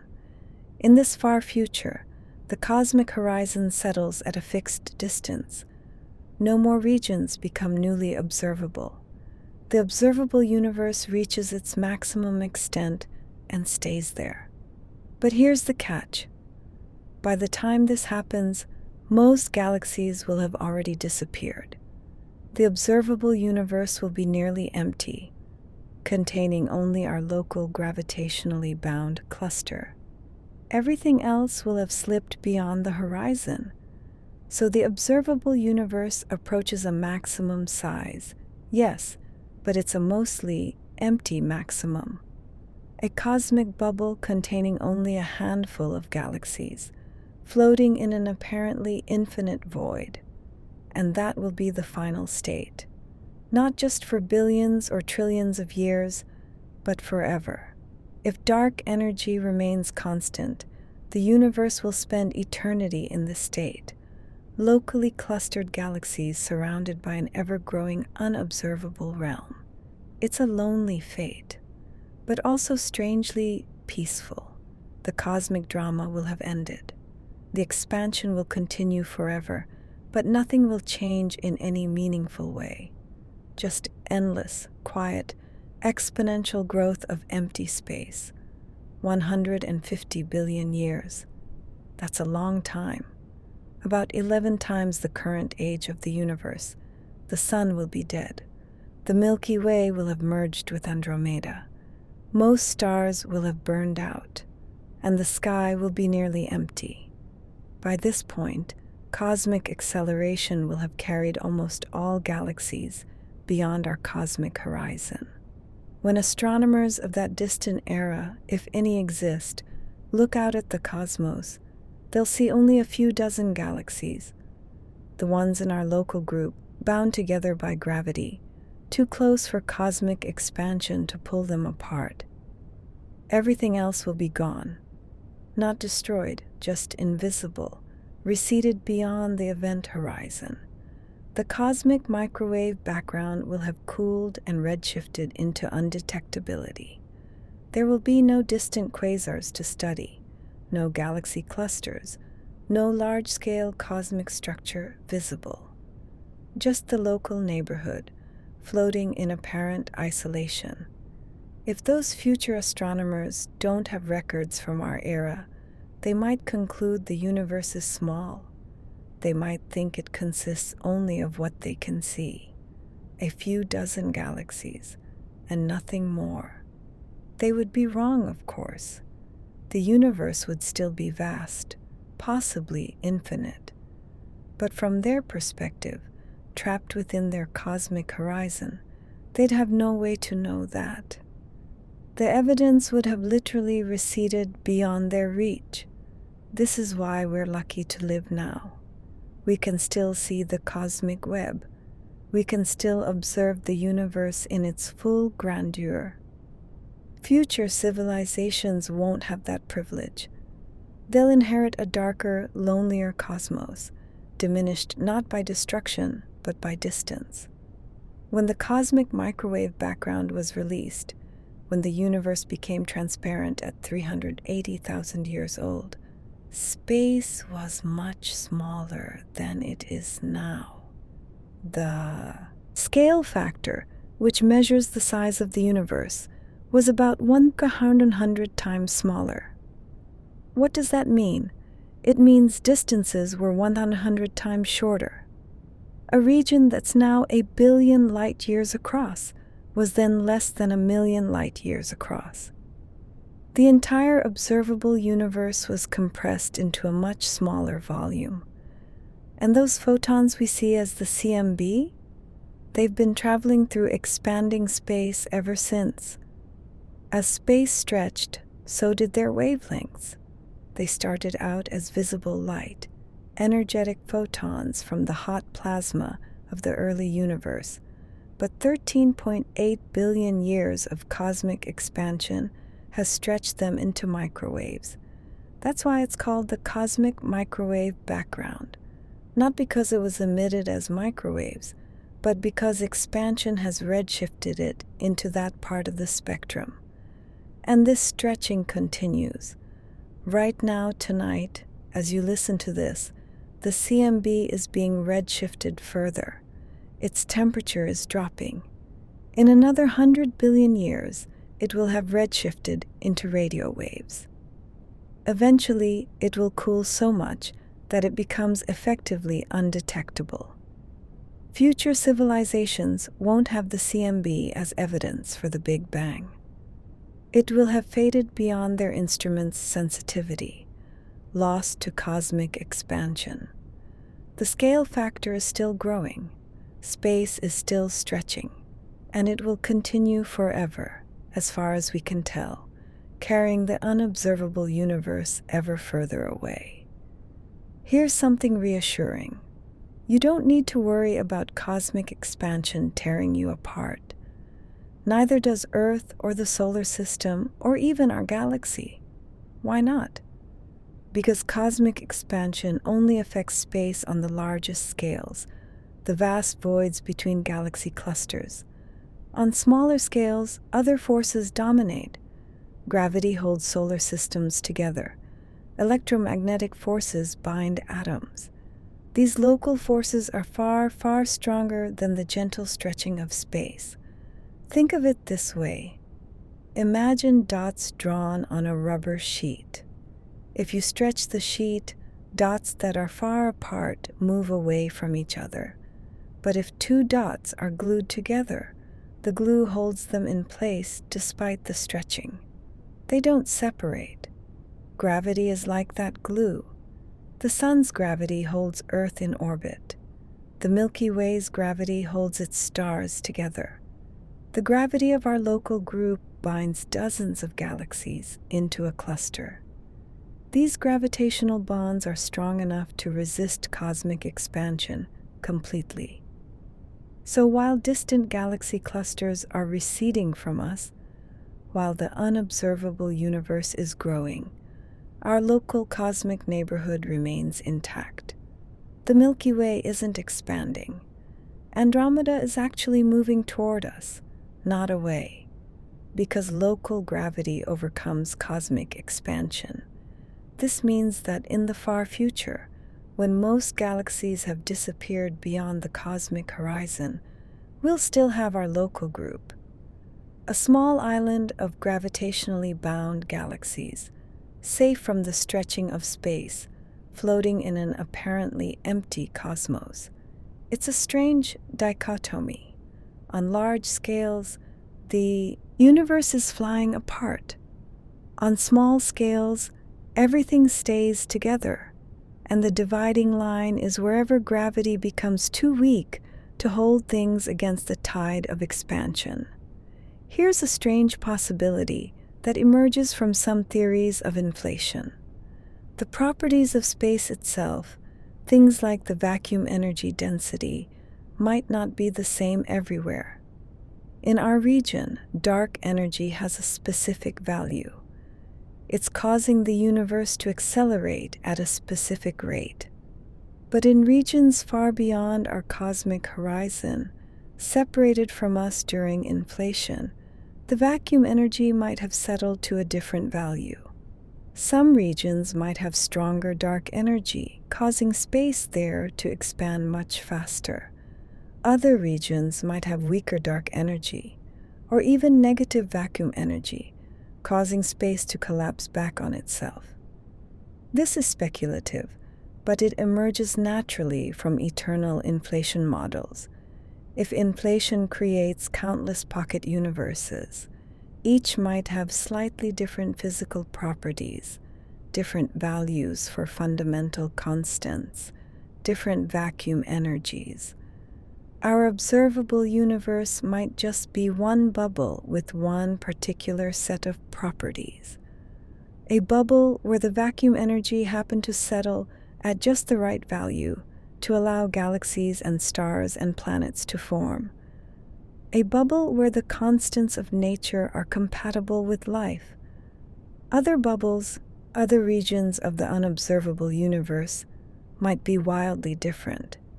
Too much dark energy and structure never forms. Too little, and the universe collapses before stars can ignite. Our region might be a rare, special case in a vast landscape of possibilities. Of course, we can't test this directly.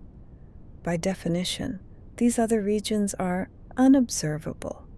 But it's a reminder that the unobservable universe might be even stranger than we imagine, potentially containing variations we haven't even thought to consider.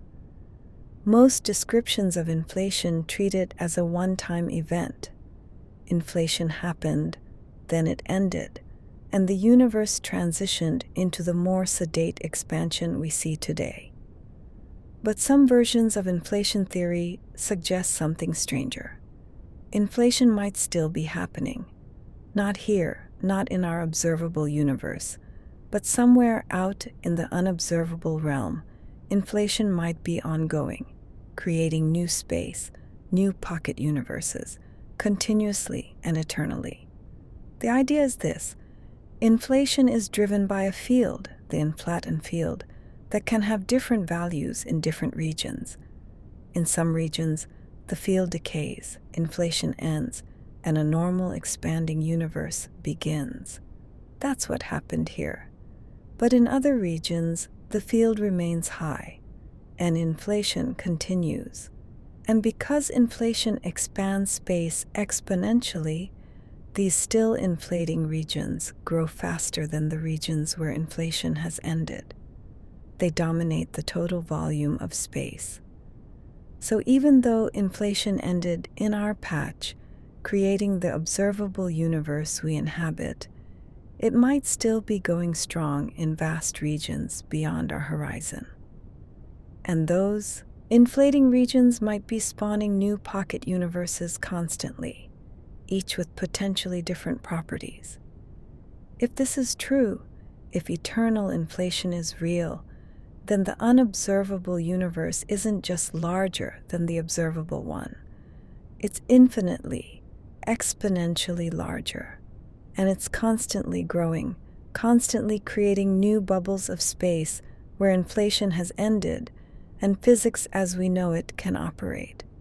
We would be living in one tiny pocket, one brief moment where inflation paused, surrounded by an eternal, ever-growing sea of inflating space.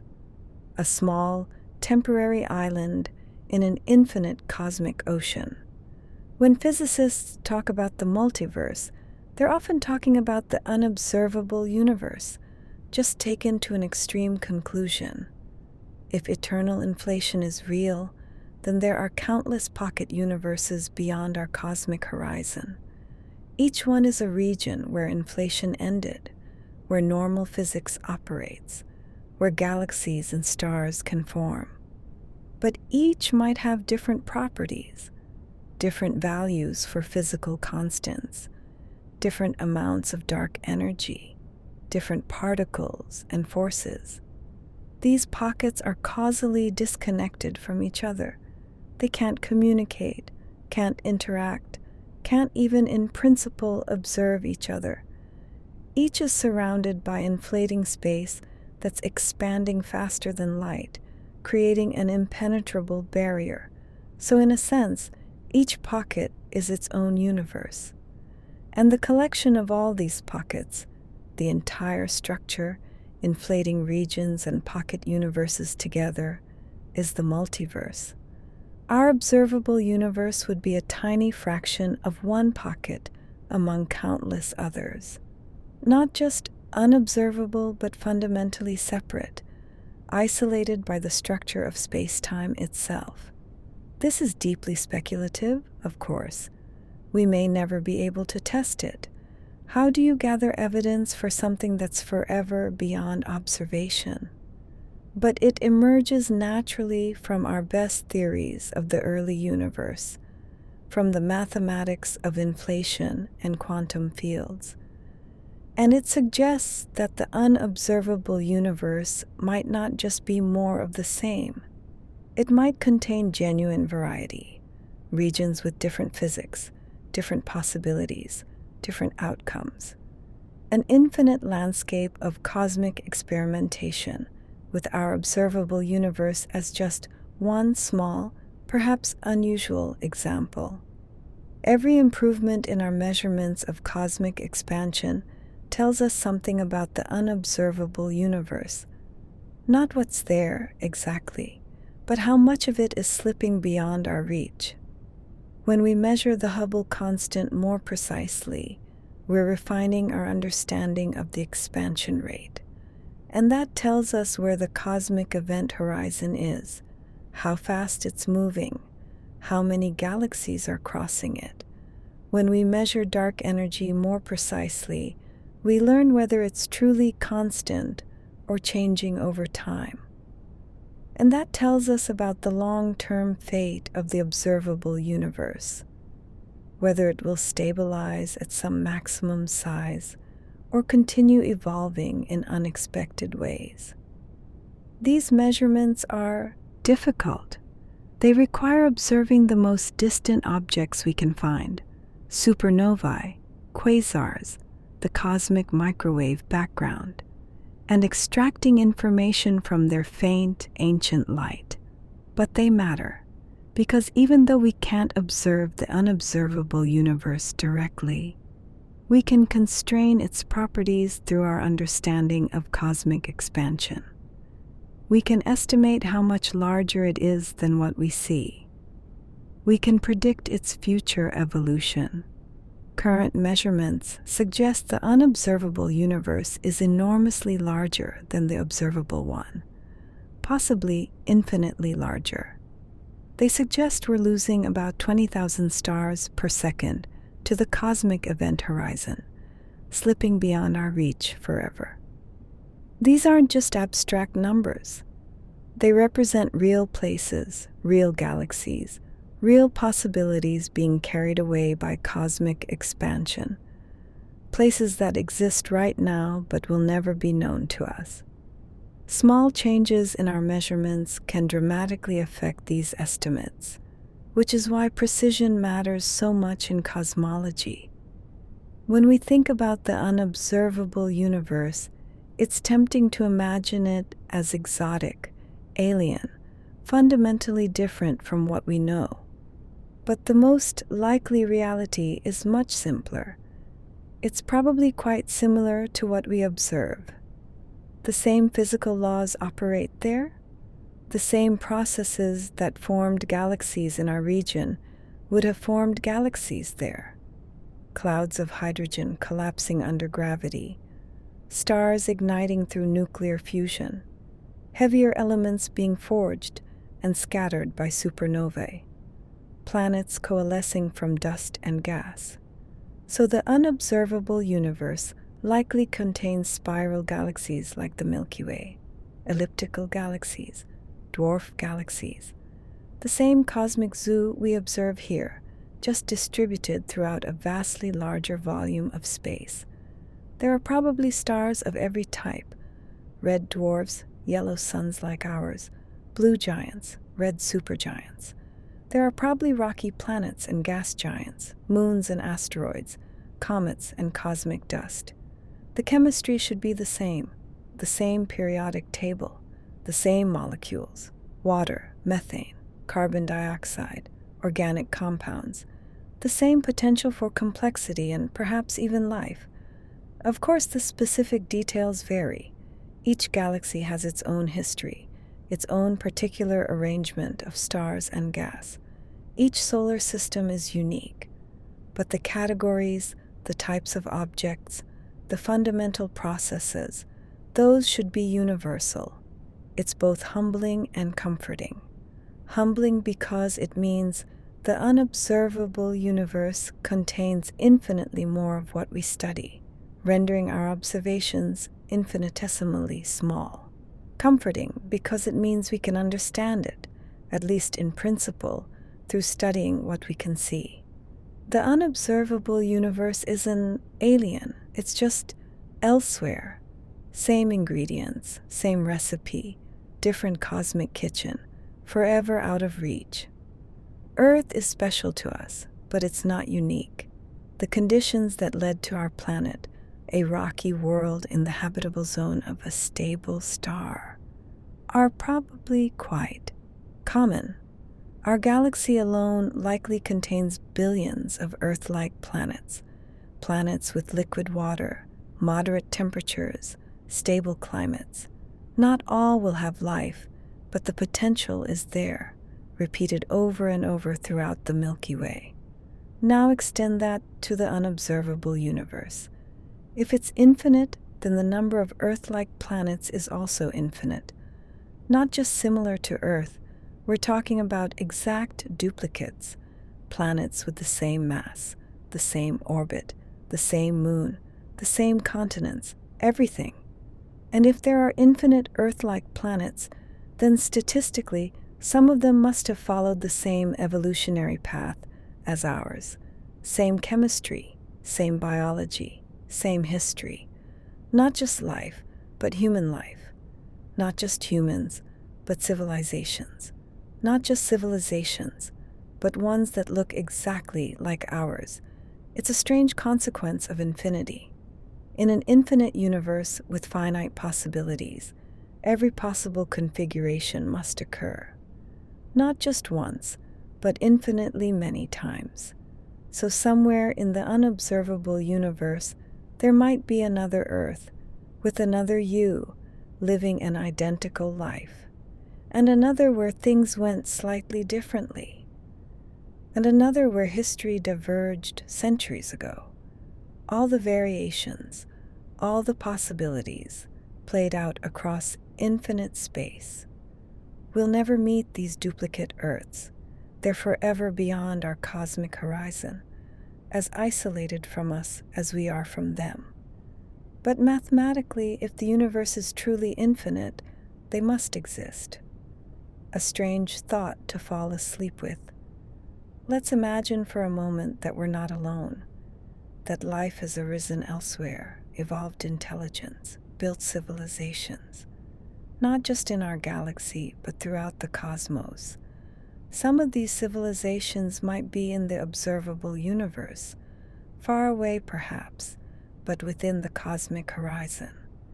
In principle, we could detect them, receive their signals, observe their artifacts, make contact across the vast distances, but others, perhaps most, might be in the unobservable universe, beyond the horizon, forever isolated from us by the expansion of space. These civilizations would be living their own histories, building their own cultures, creating their own art and science, asking their own questions about the cosmos. They might be older than ours, wiser, more advanced, or younger, just beginning their journey into understanding. Some might be asking the same questions we are, looking out at their own cosmic horizon, wondering what lies beyond, whether anyone else is out there. And we'll never know. No matter how long we listen, how far we look, we can't detect civilizations beyond the cosmic horizon. Their signals can't reach us. Our signals can't reach them. We're separated not by distance in the ordinary sense, but by the fundamental structure of space-time. It's a profound isolation. If intelligent life is common, then the universe might be teeming with civilizations, each trapped within their own observable bubble, each wondering if they're alone, unable to connect with the vast community that exists beyond their reach. In a way, each civilization is alone in their observable universe, even if the unobservable universe is filled with others asking the same lonely question. In our observable universe, the largest structures are the cosmic web filaments, vast chains of galaxies stretching hundreds of millions of light years across space. These filaments form the skeleton of the cosmos, with galaxy clusters at the nodes and vast voids in between. But what if there are even larger structures in the unobservable universe? Filaments stretching billions of light years, superclusters so massive they dwarf anything we've observed, voids so enormous that our entire observable universe could fit inside them. We have no evidence for this, but it's possible. Our observations are limited to what we can see, and what we see might not represent the full range of cosmic structures. The cosmological principle suggests the universe should be homogeneous on the largest scales, that what we see should be representative of the whole. But largest scales is relative. Maybe there are structures at scales larger than our observable universe, patterns that would only become apparent if we could zoom out further. Imagine living on a pebble beach and trying to understand the coastline by studying 1 square meter. You'd see pebbles, sand, maybe some shells. You might conclude that's what beaches are like everywhere, but you'd miss the cliffs, the bays, the larger geological structures that only become apparent at bigger scales.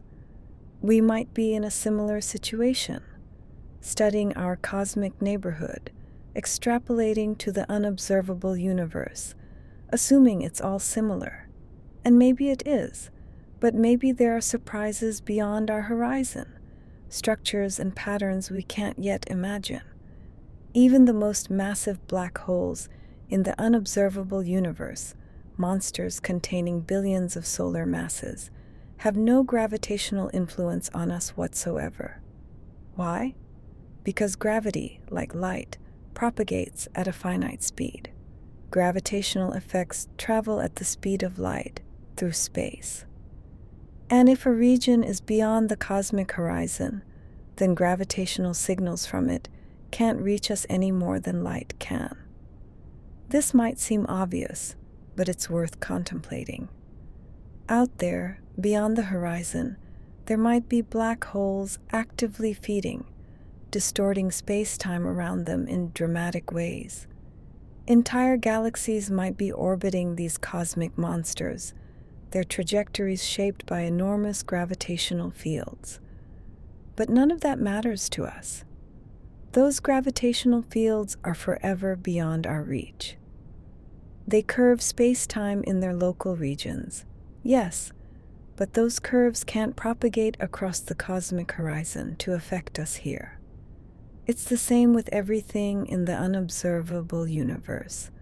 Whatever happens there, stars exploding, galaxies colliding, massive structures forming, it all happens in complete isolation from us. Not just invisible, but completely non-interactive. The cosmic horizon is an absolute boundary for all forms of causation. Nothing from beyond it can affect us. No light, no gravity, no particles, no information of any kind. In a sense, the unobservable universe might as well not exist, as far as our local physics is concerned. It has zero impact on anything that happens here. It's real, yes, but operationally, observationally, causally, it's completely separate. A parallel reality sharing the same space-time, but forever isolated by cosmic expansion. When cosmologists measure the density of the universe, how much matter and energy exists in a given volume of space, they find something interesting. It's remarkably close to what's called the critical density, the exact amount needed to make space flat rather than curved. And this density should be roughly the same throughout the unobservable universe. Not exactly the same in every cubic meter, of course. Some regions have galaxies, others are empty voids. But average it out over large enough volumes, and the density should be uniform. This is a consequence of inflation and the cosmological principle. Inflation smoothed out the early universe, creating uniformity on the largest scales. And the same physical processes that distributed matter and energy in our region operated everywhere else too. So when we measure about 5.5 atoms per cubic meter as the average matter density in our observable universe, that's probably representative of the unobservable universe as well.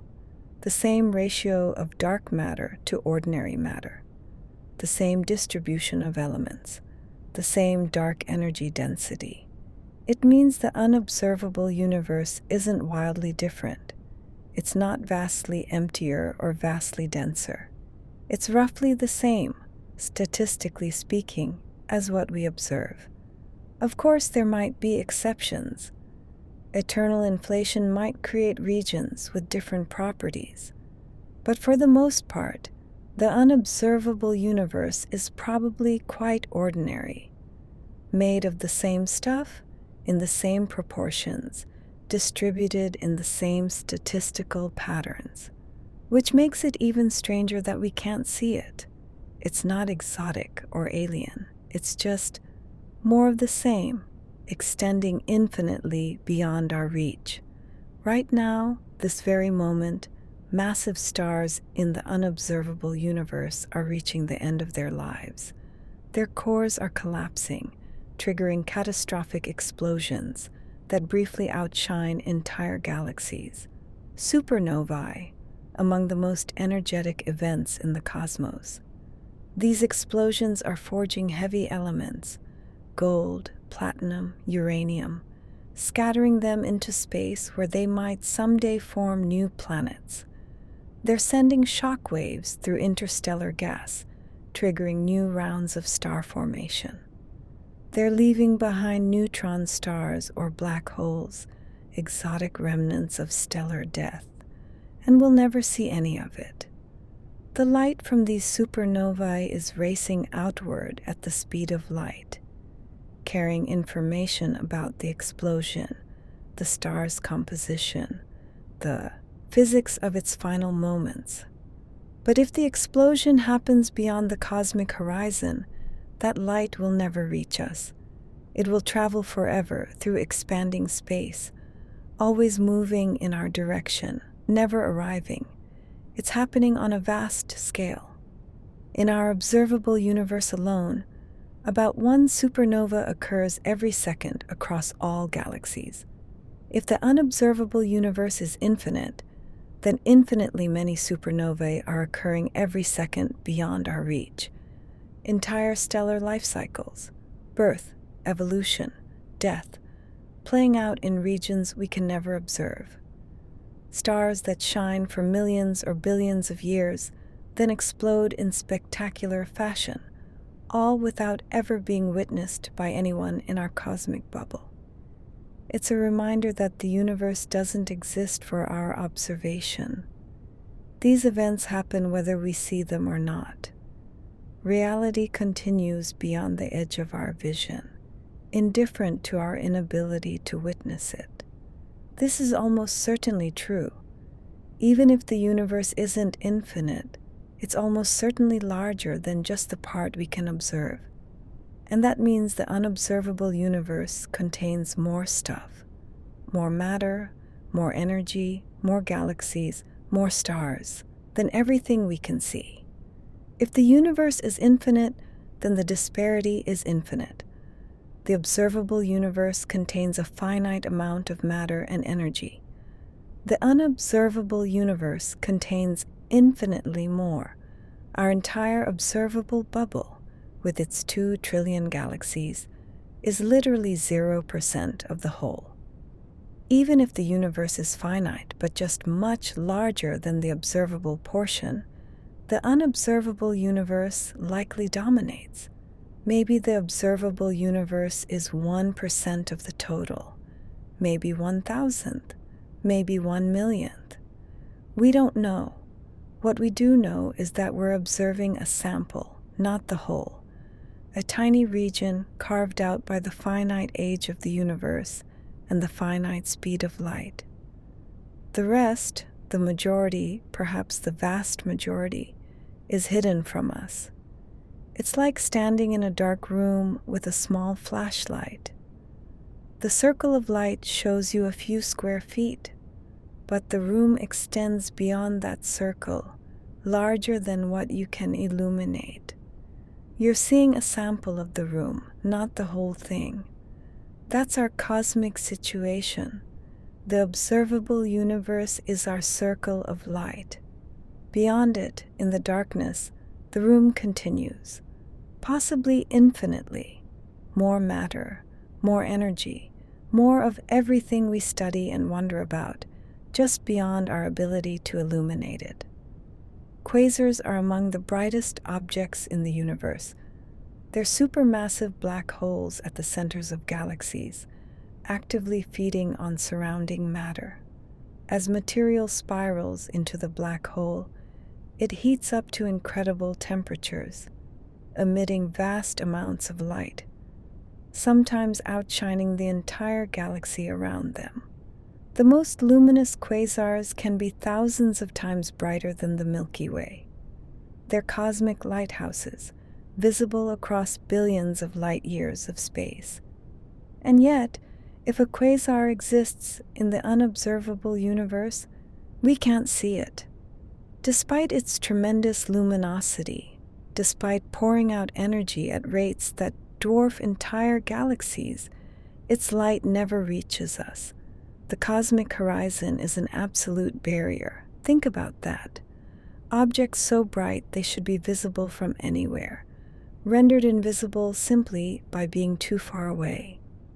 not because they're dim or obscured, but because the space between us and them is expanding too rapidly.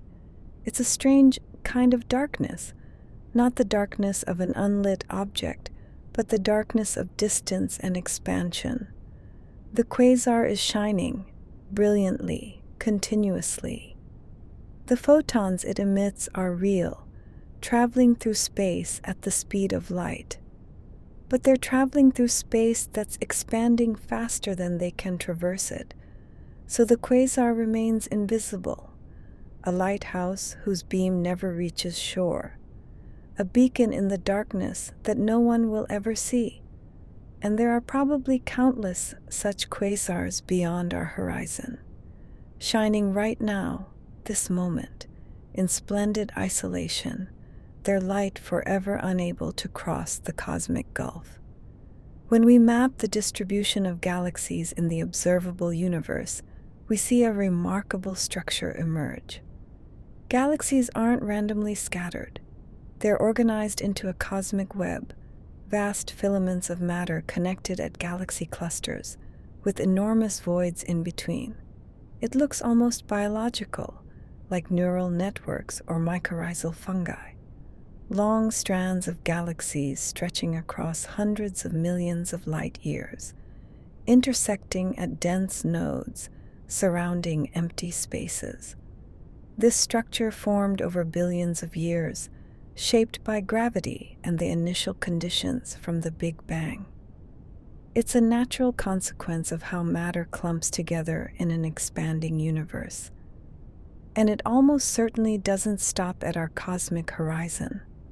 Why would it?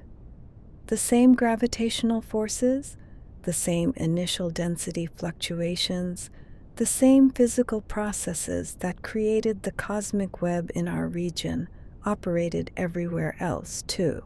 So the filaments we see extending toward the edge of our observable universe probably continue beyond it, stretching on through the unobservable realm. The cosmic web likely extends indefinitely, perhaps infinitely, with the same general structure we observe here. We're seeing one small patch of an enormous tapestry. The patterns we've mapped represent a tiny fraction of the whole. Beyond our horizon, the tapestry continues. Same weave, same structure, just forever beyond our ability to observe. It's humbling to realize that the cosmic web, this vast structure we've worked so hard to map, is just a local detail in something vastly larger. We've charted our neighborhood, but the city extends far beyond. Gamma-ray bursts are the most energetic explosions we know of, besides the Big Bang itself. They occur when massive stars collapse, or when neutron stars collide, releasing as much energy in a few seconds as the sun will emit in its entire 10 billion year lifetime. These bursts are directional. They shoot out jets of gamma rays along the poles of the collapsing star. If one of these jets pointed at Earth from within our galaxy, or even from a nearby galaxy, it could potentially damage our atmosphere, cause mass extinctions, threaten life itself. But gamma-ray bursts in the unobservable universe, completely harmless. No matter how powerful, no matter which direction they're pointed, they can never affect us.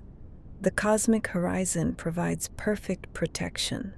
The gamma rays, traveling at the speed of light, cannot cross the expanding space between us and those distant explosions.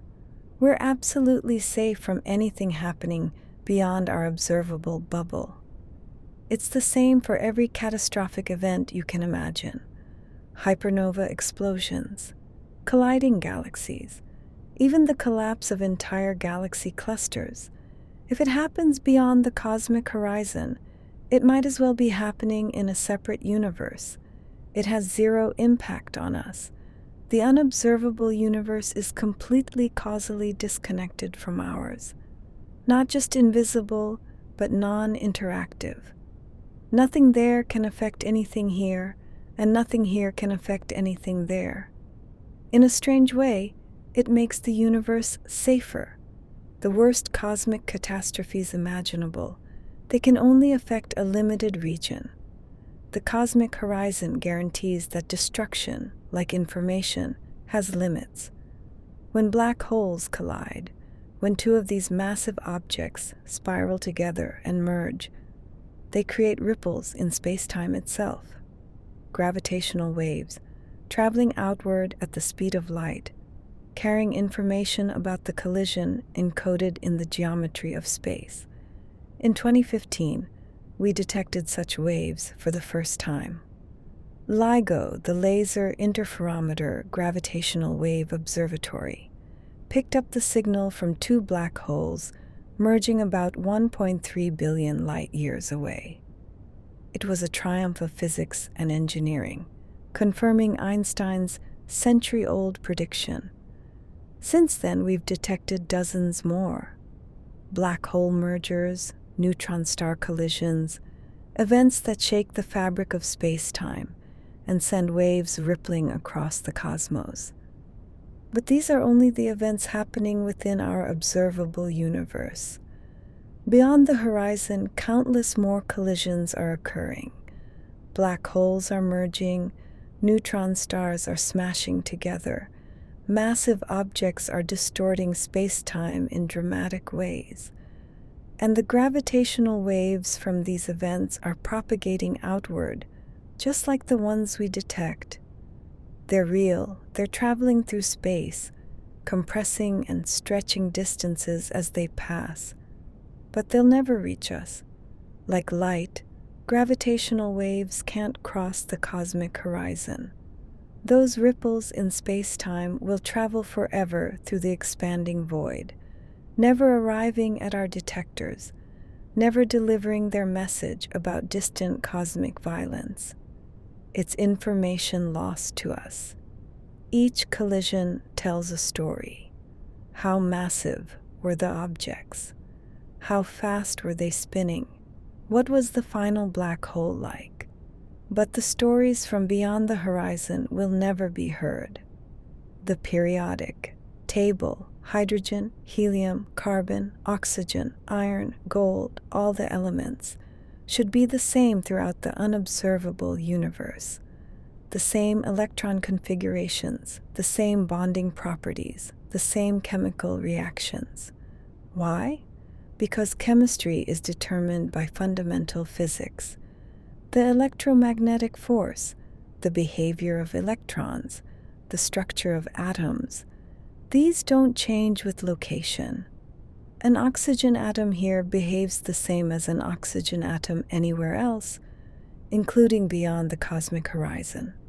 So the unobservable universe likely has water, H2O, two hydrogen atoms bonded to one oxygen. It has carbon dioxide, methane, ammonia, all the simple molecules we know. It probably has organic chemistry too, carbon-based compounds forming complex structures, perhaps even amino acids and proteins. The same periodic table means the same possibilities. Rocky planets with iron cores and silicate mantles, atmospheres of nitrogen and oxygen, oceans of liquid water. The chemistry that enables life here could enable life there. Of course, we can't verify this directly. We can't collect samples from beyond the cosmic horizon, can't run experiments on matter from the unobservable universe. But the laws of physics give us confidence. Unless something fundamental changes beyond our observable bubble, unless the constants of nature vary in ways we don't understand, then chemistry should be universal. The same elements, the same molecules, the same reactions. It's both reassuring and frustrating. Reassuring because it means we can understand the unobservable universe through our knowledge of chemistry. Frustrating because it means we're missing out on infinitely more of the same chemical possibilities we study here. Right now, somewhere beyond our cosmic horizon, a disk of dust and gas is swirling around a young star. The dust grains are colliding, sticking together, gradually building up into larger and larger clumps. Planetesimals, asteroid-sized objects, are colliding and merging. Over millions of years, these clumps will grow into planets. Some will be rocky, like Earth or Mars. Others will become gas giants, like Jupiter. Moons will form, orbiting these new worlds. Asteroid belts will stabilize. Solar systems will emerge from the cosmic dust. It's the same process that formed our solar system 4.6 billion years ago. The same physics, the same sequence of events: gravitational collapse, accretion, differentiation, planets being born from the debris around young stars. And it's happening countless times in the unobservable universe. Every second, somewhere beyond the horizon, a planetesimal collision is building toward a new world. A protoplanet is clearing its orbit. A rocky world is cooling and differentiating into core, mantle, and crust. Some of these planets might be Earth-like. The right size, the right distance from their star, the right conditions for liquid water and stable climates. Some might develop atmospheres, oceans, continents. Some might even develop life, but we'll never know. These new worlds are being born in complete isolation from us, their entire histories unfolding beyond our ability to observe. Entire solar systems coming into existence, evolving, perhaps dying, without ever being witnessed. The universe is constantly creating new worlds, new possibilities, most of them beyond our reach. The cosmic assembly line runs continuously, everywhere, most of it hidden in the unobservable realm. Not every region of space successfully forms galaxies. Sometimes the density is too low, or the dark matter distribution isn't quite right, or the conditions aren't favorable for star formation. In our observable universe, we see successful structure formation almost everywhere. Galaxies, galaxy clusters, the cosmic web. But we're observing a biased sample.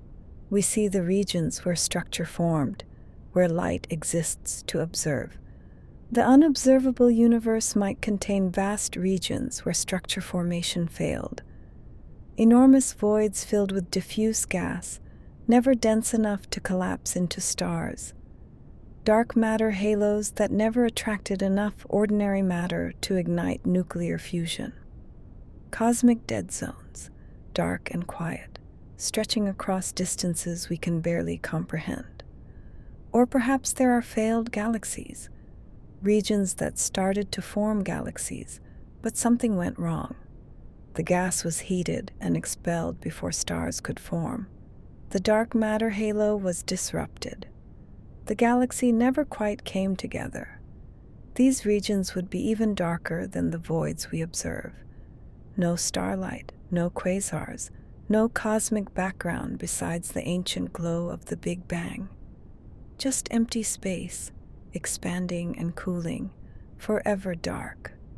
We have no way to know how common such regions are. Maybe they're rare. Maybe they're abundant beyond our horizon. Maybe the universe is more varied than our observations suggest, with our observable bubble happening to be unusually rich in structure.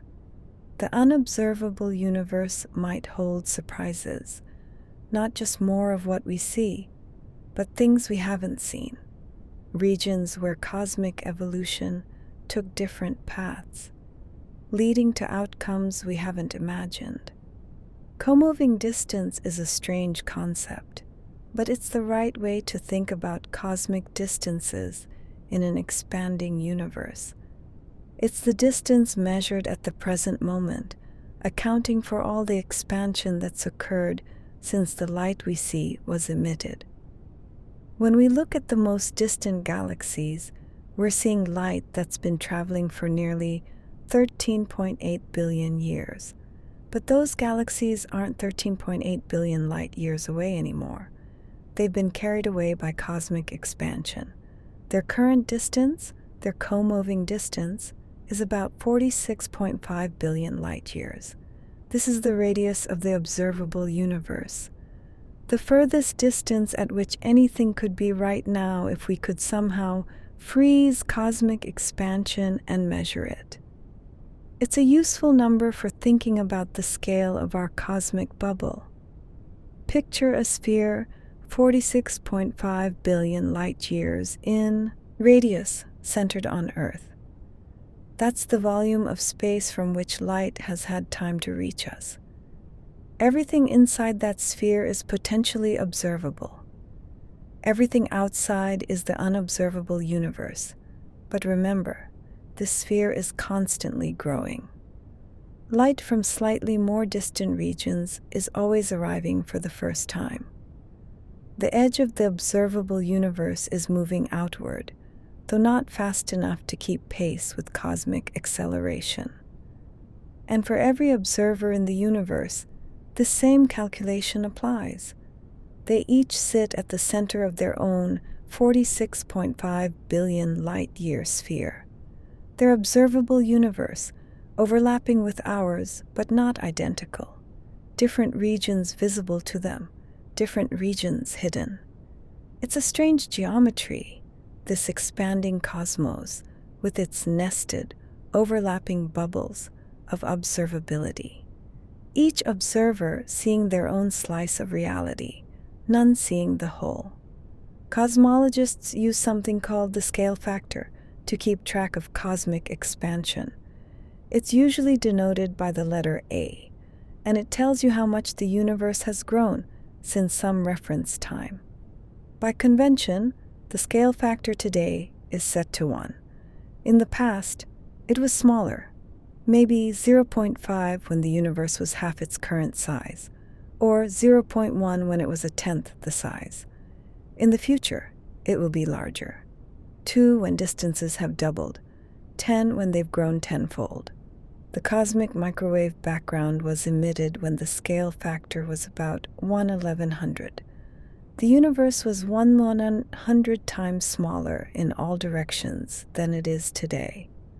Distances were compressed, matter was denser, temperatures were higher. And as the universe expands into the future, the scale factor will continue to grow. When it reaches 2, everything not gravitationally bound to us will be twice as far away. When it reaches 100, things will be 100 times more distant. This scale factor is the key to understanding how cosmic expansion pushes regions from observable to unobservable. As A grows, objects recede. Their light gets redshifted. Eventually, for distant enough objects, the expansion becomes so rapid that new light can never reach us. The mathematics of the scale factor, combined with the expansion rate, tells us everything about what's observable and what's not. It's a simple concept, just a number that grows over time, but it encodes the entire history and future of cosmic expansion. And it reminds us that the unobservable universe isn't static. It's growing, expanding, becoming more distant with every passing moment, driven by the relentless increase of the scale factor. Here's a clever mathematical trick cosmologists use: conformal time. It's a different way of measuring time in an expanding universe, designed to make certain calculations easier. In conformal time, the entire future history of an exponentially expanding universe gets compressed into a finite interval. Billions, trillions, infinite years of cosmic time get mapped onto a finite conformal time coordinate. Why would anyone do this? Because it makes the mathematics cleaner. In conformal time, light rays travel in straight lines through space-time diagrams. The past and future infinity of the universe become finite boundaries that you can draw on a piece of paper. Penrose diagrams use this technique. They take the entire space-time of the universe, past, present, and infinite future, and map it onto a finite diamond-shaped diagram. The cosmic horizons become visible as diagonal lines. The unobservable regions become clearly demarcated areas of the diagram. It's a beautiful example of how mathematics can make the incomprehensible manageable. You can't draw infinity on a piece of paper, but you can map infinity onto a finite space using conformal time, and suddenly the entire structure of the cosmos becomes visible at a glance. These diagrams show something profound. The observable and unobservable universes are both part of the same space-time structure. They're regions of the same cosmic diagram, separated by horizon lines. Mathematics doesn't distinguish between them. It describes both with equal precision, and that's important. It means we're not speculating about the unobservable universe. We're extending the same mathematical description that works for the observable universe into regions we can't see. The equations don't care about horizons. The cosmological principle is a foundational assumption in modern cosmology. The universe looks roughly the same everywhere and in all directions, at least when you average over large enough scales. Homogeneous means the same density, composition, and properties everywhere. Isotropic means no preferred directions, the same in all directions. Together, they imply that our location isn't special, that we're observing a representative sample of the cosmos, and the evidence supports this. When we look in different directions, we see roughly the same density of galaxies, the same types of structures, the same cosmic microwave background temperature. The universe appears statistically uniform. This principle has profound implications for the unobservable universe. If the cosmological principle holds universally, if the universe is truly homogeneous on the largest scales, then the unobservable universe should look statistically similar to what we observe. Same average density, same ratio of dark matter to ordinary matter, same large-scale structure. The cosmic web extending beyond our horizon should resemble the cosmic web we can map. Of course, this is an assumption, not a proven fact. We can't directly verify that the unobservable universe follows the cosmological principle, but it's a reasonable assumption based on what we do observe, and it's built into all our cosmological models. If it's wrong, if the unobservable universe is wildly different, then we'd need to explain why. What special feature of our region makes it different? Why would the universe be uniform within our observable bubble, but not beyond? Occam's razor suggests the simpler answer. The universe is uniform everywhere, observable and unobservable alike. Einstein's field equations describe how matter and energy curve space-time. They're elegant, powerful, and completely indifferent to cosmic horizons. The equations work the same everywhere. In our galaxy, in distant galaxies we can barely observe, and in the unobservable universe beyond our horizon. Mass curves space-time according to the same rules. Light follows geodesics through curved space-time the same way. There's no term in the equations that says this only applies within the observable universe. No special exception for regions beyond the cosmic horizon. The mathematics is universal. This gives us confidence in our models of the unobservable universe. We're not guessing. We're applying the same well-tested equations that describe gravity in our solar system, that predict the orbit of Mercury, that explain gravitational lensing around galaxy clusters. Those equations tell us how space-time behaves in an expanding universe. They tell us that cosmic expansion creates horizons. They describe the geometry of the unobservable regions with the same precision as the observable ones. Of course, equations are only as good as the assumptions you feed into them. If the matter density or dark energy properties differ in the unobservable universe, the solutions would differ too. But as long as we assume the cosmological principle holds, that the universe is roughly uniform everywhere, then general relativity gives us a clear picture of what lies beyond our horizon. It's one of the great powers of mathematical physics. To describe regions we can observe with the same tools we use for regions we can. The Friedmann equations are the heart of cosmology. Derived from Einstein's general relativity, they describe how the scale factor of the universe evolves over time, given the density of matter, radiation, and dark energy. There are just two equations, surprisingly simple in form, but they contain the entire history and fate of the cosmos. They tell us how fast the universe is expanding, whether that expansion is accelerating or decelerating, and how the expansion rate has changed over time. Feed in the densities of different energy components, matter, radiation, dark energy, and the Friedmann equations tell you how the universe evolves.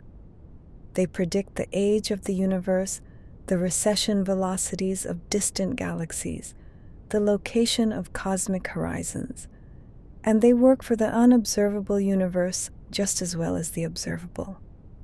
The same equations, the same solutions, just extended beyond our horizon. They describe how space expands there, how matter evolves, how dark energy influences the cosmic geometry. These equations also tell us something sobering. In a universe dominated by dark energy like ours, cosmic acceleration is inevitable. The observable universe will eventually shrink as more galaxies slip beyond the horizon. The Friedmann equations predict this with mathematical certainty. It's remarkable that two relatively simple equations can capture so much cosmic truth. They're the lens through which we understand expansion, horizons, the relationship between observable and unobservable regions, and they remind us that cosmology is fundamentally a mathematical science. We observe what we can, yes, but we understand the cosmos through equations that extend far beyond what we can see. Here's a strange possibility. What if the universe isn't infinite, but instead loops back on itself like the surface of a sphere? On a sphere's surface, if you travel far enough in one direction, you eventually return to where you started. The surface is finite in area, but has no edge, no boundary. You can keep going forever without hitting a wall. The universe might work the same way, just in 3 dimensions instead of 2. Travel far enough in one direction through the unobservable universe, and you might eventually come back to the Milky Way from the other side. This is a question of cosmic topology, the large-scale shape and connectedness of space. Is the universe simply connected, extending infinitely in all directions? Or is it multiply-connected, wrapping around on itself in ways that would only become apparent across unobservable distances? We've looked for evidence of such topology, patterns in the cosmic microwave background that might repeat signatures of space wrapping around, and found none. The universe appears to be either infinite or at least much larger than the observable portion, but we can't rule out exotic topologies entirely. Maybe the universe loops back on itself at scales larger than our cosmic horizon. we'd have no way to know. If so, the unobservable universe might include views of our own observable universe from different angles, different cosmic epochs.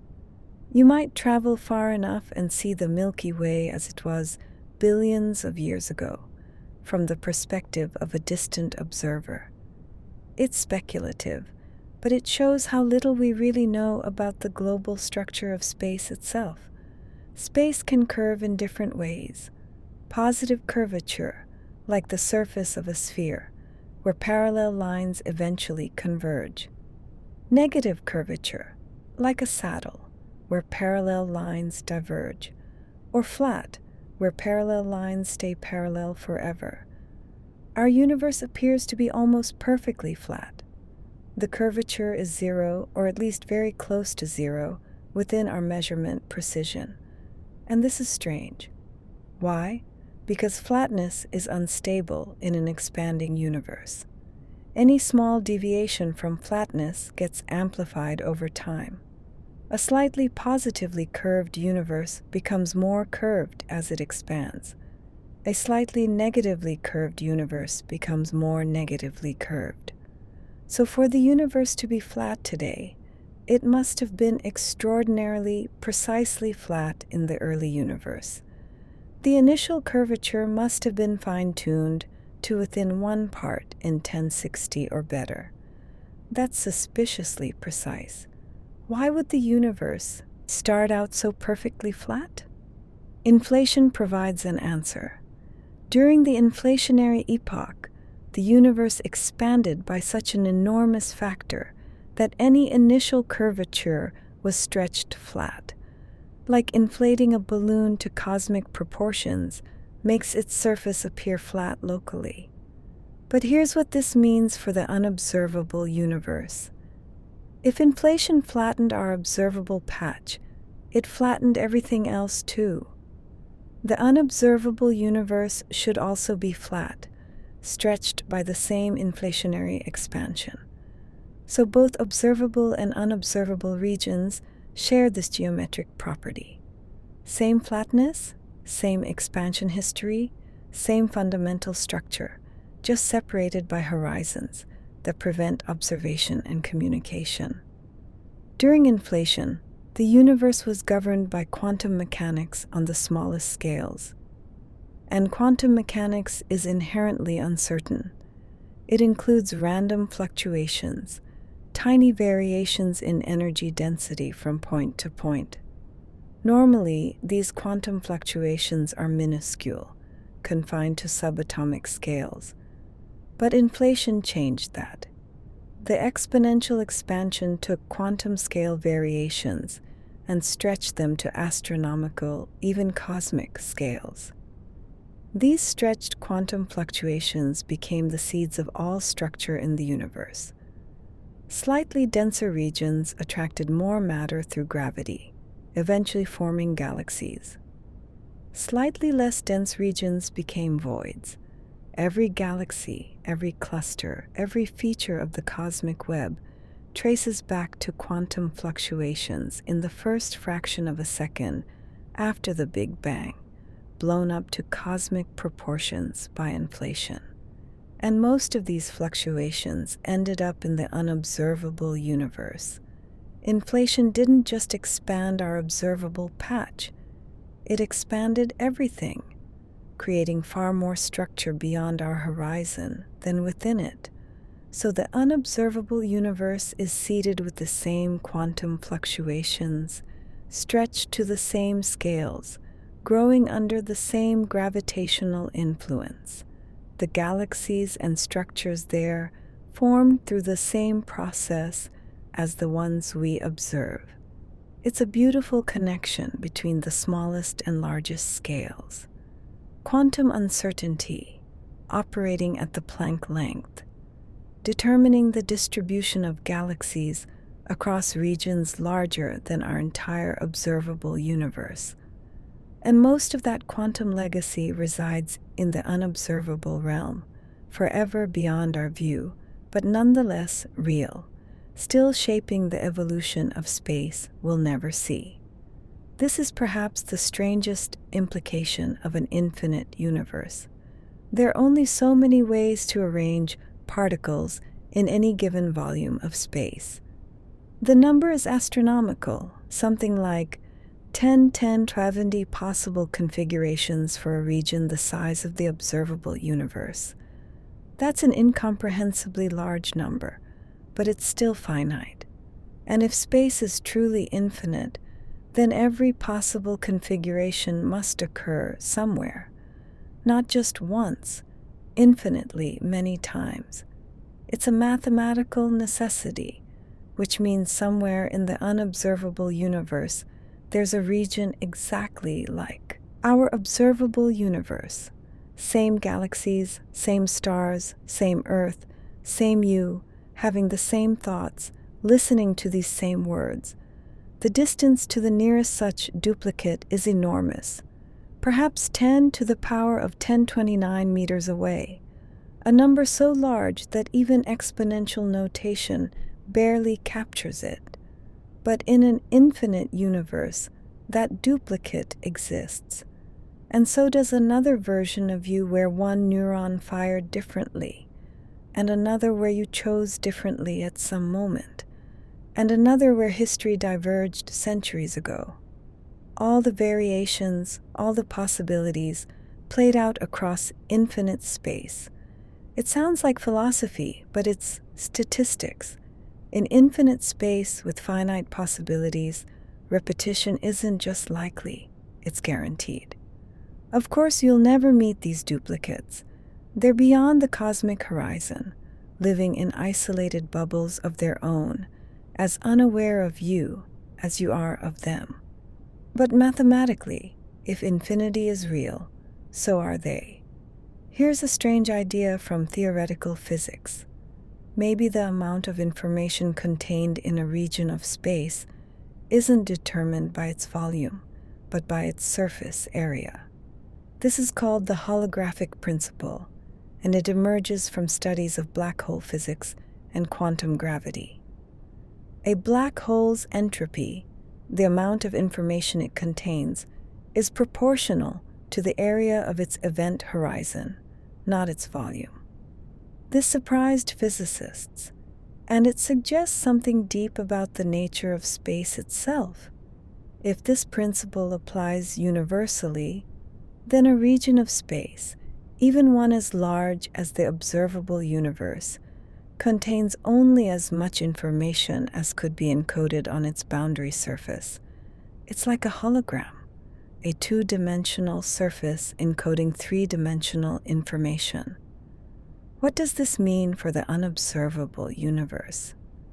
Perhaps it means that despite its vast volume, possibly infinite, it doesn't contain infinitely more independent information than what could be encoded on the cosmic horizon surrounding our observable bubble. It's a subtle and controversial idea, still debated among physicists. Some versions suggest that what we perceive as three-dimensional space is actually a projection of information encoded on a distant boundary. The unobservable universe might not be as informationally rich as its volume suggests. Or perhaps the holographic principle only applies to certain bounded regions, not to the cosmos as a whole. We don't yet know. But it raises fascinating questions about the nature of reality beyond our horizon. Is the unobservable universe fully real in the way we imagine, or is it somehow encoded in information structures we don't yet understand? De Sitter space is a solution to Einstein's equations describing a universe dominated by a cosmological constant, what we now call dark energy. It's named after Willem de Sitter, who discovered this solution in 1917. In De Sitter space, the universe expands exponentially forever, and crucially, it has a permanent cosmic event horizon. Every observer sees a boundary at a fixed distance, beyond which nothing can ever be observed, no matter how long they wait. Our universe is evolving toward De Sitter space. As dark energy becomes more dominant, as matter and radiation dilute through expansion, the universe's behavior approaches this exponentially expanding state. And in de Sitter space, the distinction between observable and unobservable becomes permanent. The event horizon stabilizes at a fixed distance. Regions beyond it are forever separated, causally disconnected, unable to exchange any information. This means the far future of our universe, assuming dark energy remains constant, is a de Sitter state, a nearly empty observable universe surrounded by an infinite, or at least vast, unobservable realm. The horizon becomes eternal. It's a strangely static future, despite the ongoing expansion. The local environment changes, stars die, matter decays, but the cosmic geometry settles into a stable configuration. The unobservable universe remains forever unobservable, at a fixed distance, expanding away but never coming closer. De Sitter space is also perfectly symmetric. No point is special, no direction preferred. Every observer sees the same cosmic horizon, the same empty future. It's the universe's long-term equilibrium, its final geometric state. There's a special density called the critical density, about 5.5 atoms of hydrogen per cubic meter. It represents the boundary between different cosmic geometries. If the universe's density is exactly the critical density, space is flat. Parallel lines remain parallel forever. The universe extends infinitely in all directions, neither curving back on itself nor opening into infinite negative curvature. If the density is higher than critical, space has positive curvature. It's closed, like the surface of a sphere. Finite in volume, though without edges. Travel far enough and you'd return to your starting point. If the density is lower than critical, space has negative curvature. It's open, saddle-shaped, extending infinitely with ever-increasing volume. Our measurements suggest the universe is almost exactly at critical density. It's flat, or so close to flat that we can't measure the deviation. And this has profound implications for the unobservable universe. A flat universe extends infinitely. The unobservable universe isn't just larger than the observable. It's infinite, truly infinite, with all the strange implications that follow. A closed universe would be finite. The unobservable universe would still be vastly larger than what we can see, but not infinite. Eventually, if you could travel far and fast enough, you'd loop back around. Current evidence favors flatness, favors infinity. But we're measuring this based on our observable bubble. The global curvature, the true geometry across unobservable distances, remains uncertain. We infer it from local measurements and theoretical principles, but we can't directly verify it. There's a fundamental limitation to cosmology called cosmic variance.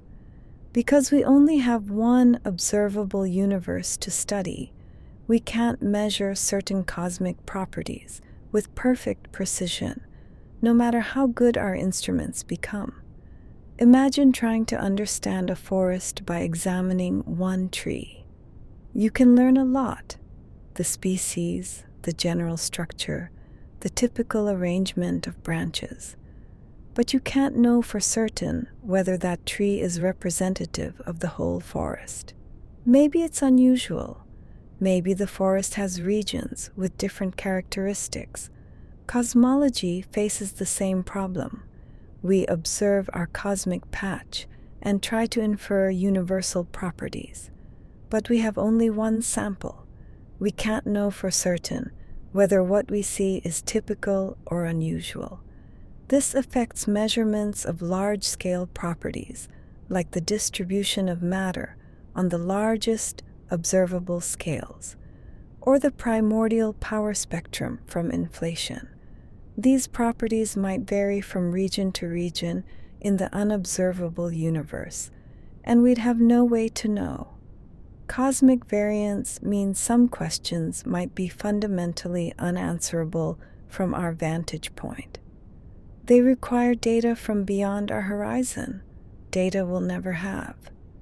It's a humbling realization. Science is usually about reducing uncertainty through better observations and measurements. But cosmic variance represents an irreducible uncertainty, a limit imposed by having only one cosmic sample to study. Unless we could somehow observe multiple independent cosmic volumes, multiple observable universes, some questions about the unobservable universe will remain forever uncertain, limited by the statistics of sampling a single region from a possibly infinite whole. A Penrose diagram is a remarkable tool. It takes the infinite expanse of space-time, all of past and future, observable and unobservable, and compresses it onto a finite page.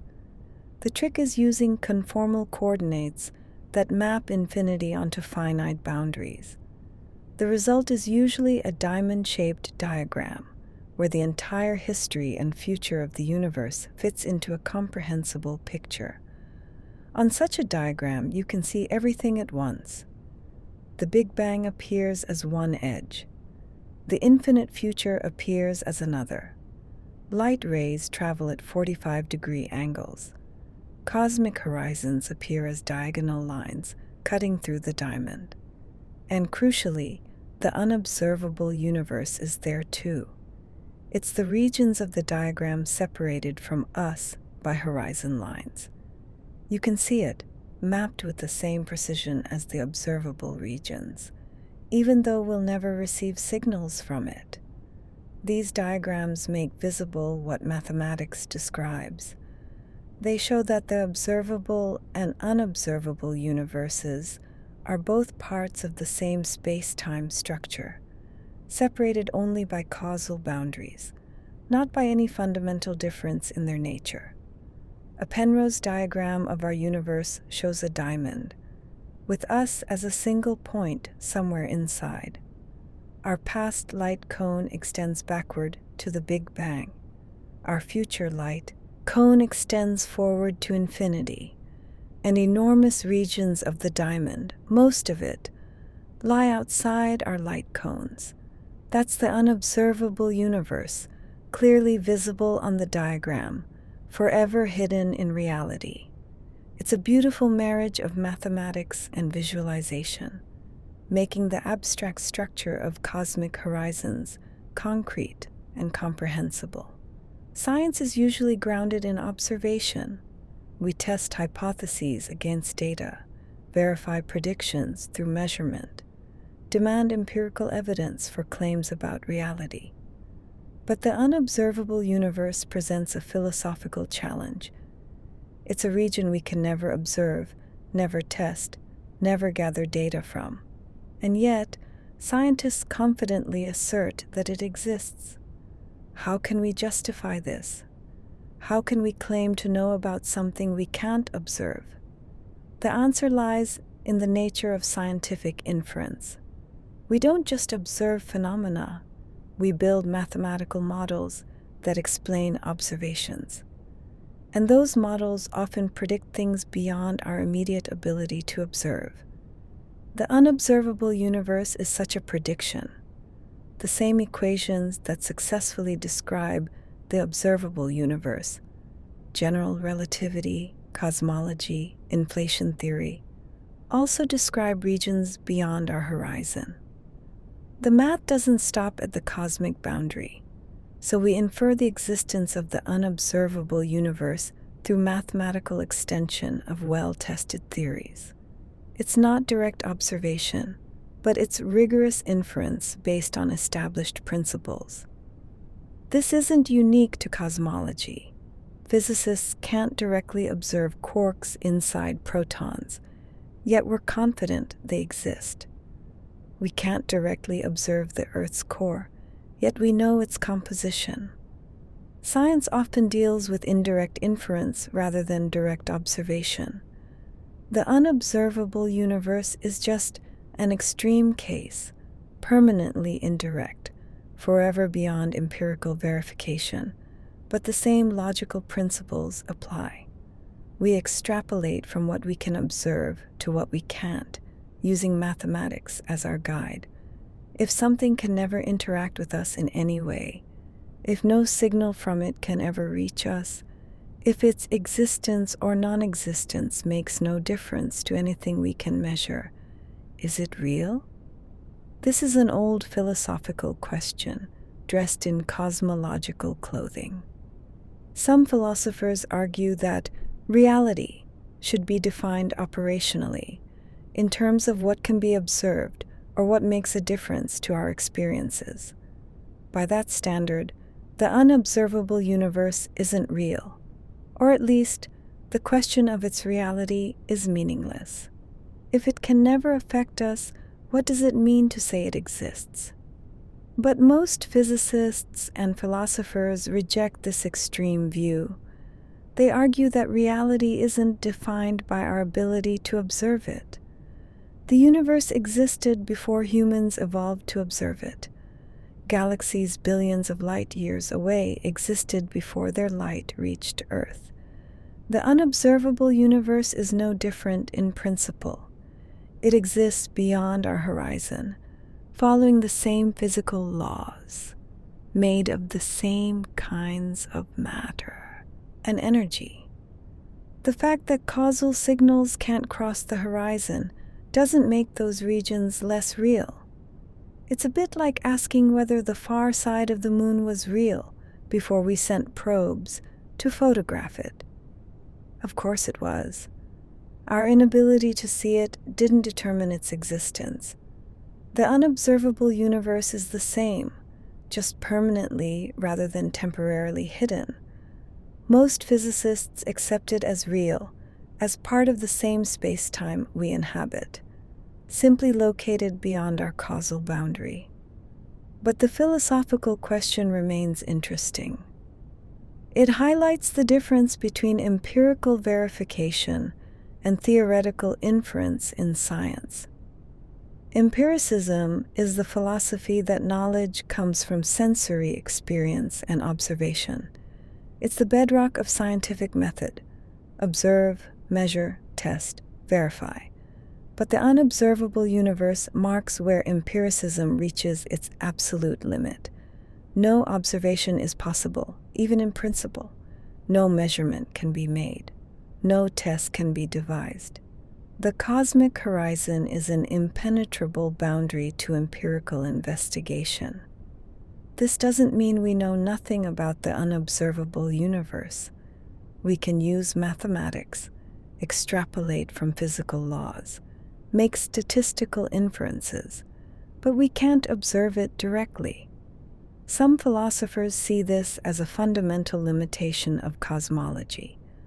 Others see it as an opportunity to explore the boundaries between what we can know empirically and what we can know through other forms of reasoning.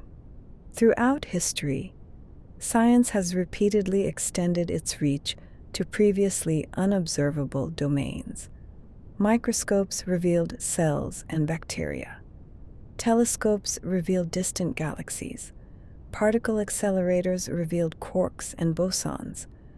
But the unobservable universe is different. It's not temporarily unobservable, waiting for better technology. It's fundamentally, permanently unobservable. No future instrument, no matter how advanced, can overcome the cosmic horizon. This forces cosmology to rely more heavily on theoretical reasoning than most sciences. We must trust that the laws of physics don't change beyond our horizon, that mathematical extrapolation is valid, that inference can substitute for observation. It's science operating at its most abstract, most mathematical, most removed from direct empirical verification. And yet most scientists are comfortable with this, confident in the theoretical framework that describes both observable and unobservable realms. Imagine a civilization arising billions of years from now, long after humanity has disappeared. Perhaps they're descendants of life from Earth spread to other stars. Perhaps they're entirely new forms of intelligence, evolved on distant worlds. When they look out at the cosmos, they'll see a much emptier sky than we do. Thousands, perhaps millions of galaxies will have slipped beyond the cosmic horizon in the intervening eons. The observable universe will have shrunk, at least in terms of galaxy count. The cosmic microwave background might have redshifted beyond detection.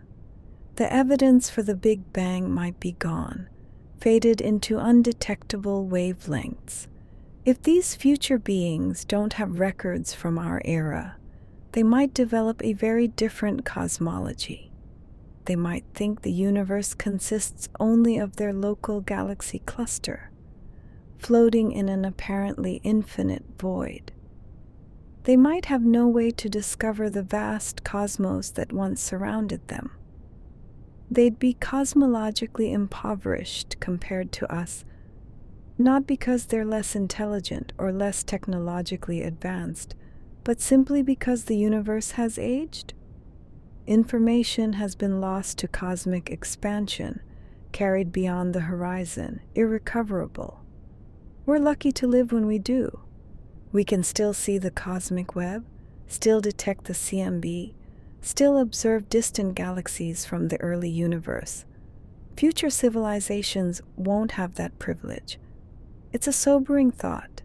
The universe is actively erasing its own history, hiding its own structure, becoming less knowable over time. We live in a special epoch, a brief window when the cosmos is still revealing its secrets. There's something deeply humbling about the unobservable universe. It reminds us that the vast majority of reality, perhaps infinitely more than what we can access, exists beyond our perception, beyond our instruments, beyond any possible observation.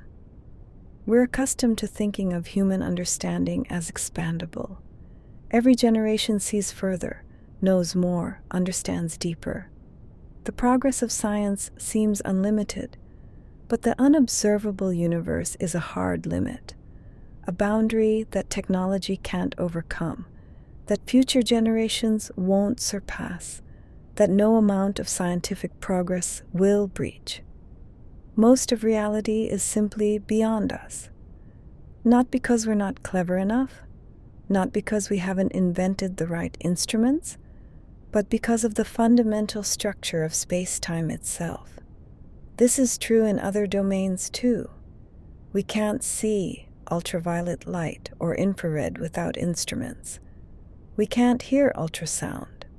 We can't perceive magnetic fields or radio waves. Most of the electromagnetic spectrum is invisible to us, but those limitations can be overcome with technology. The cosmic horizon cannot. Perhaps this is good for our humility. The universe doesn't exist for our observation. It's not designed to be knowable by us. Most of it simply is, regardless of whether any conscious being can observe it.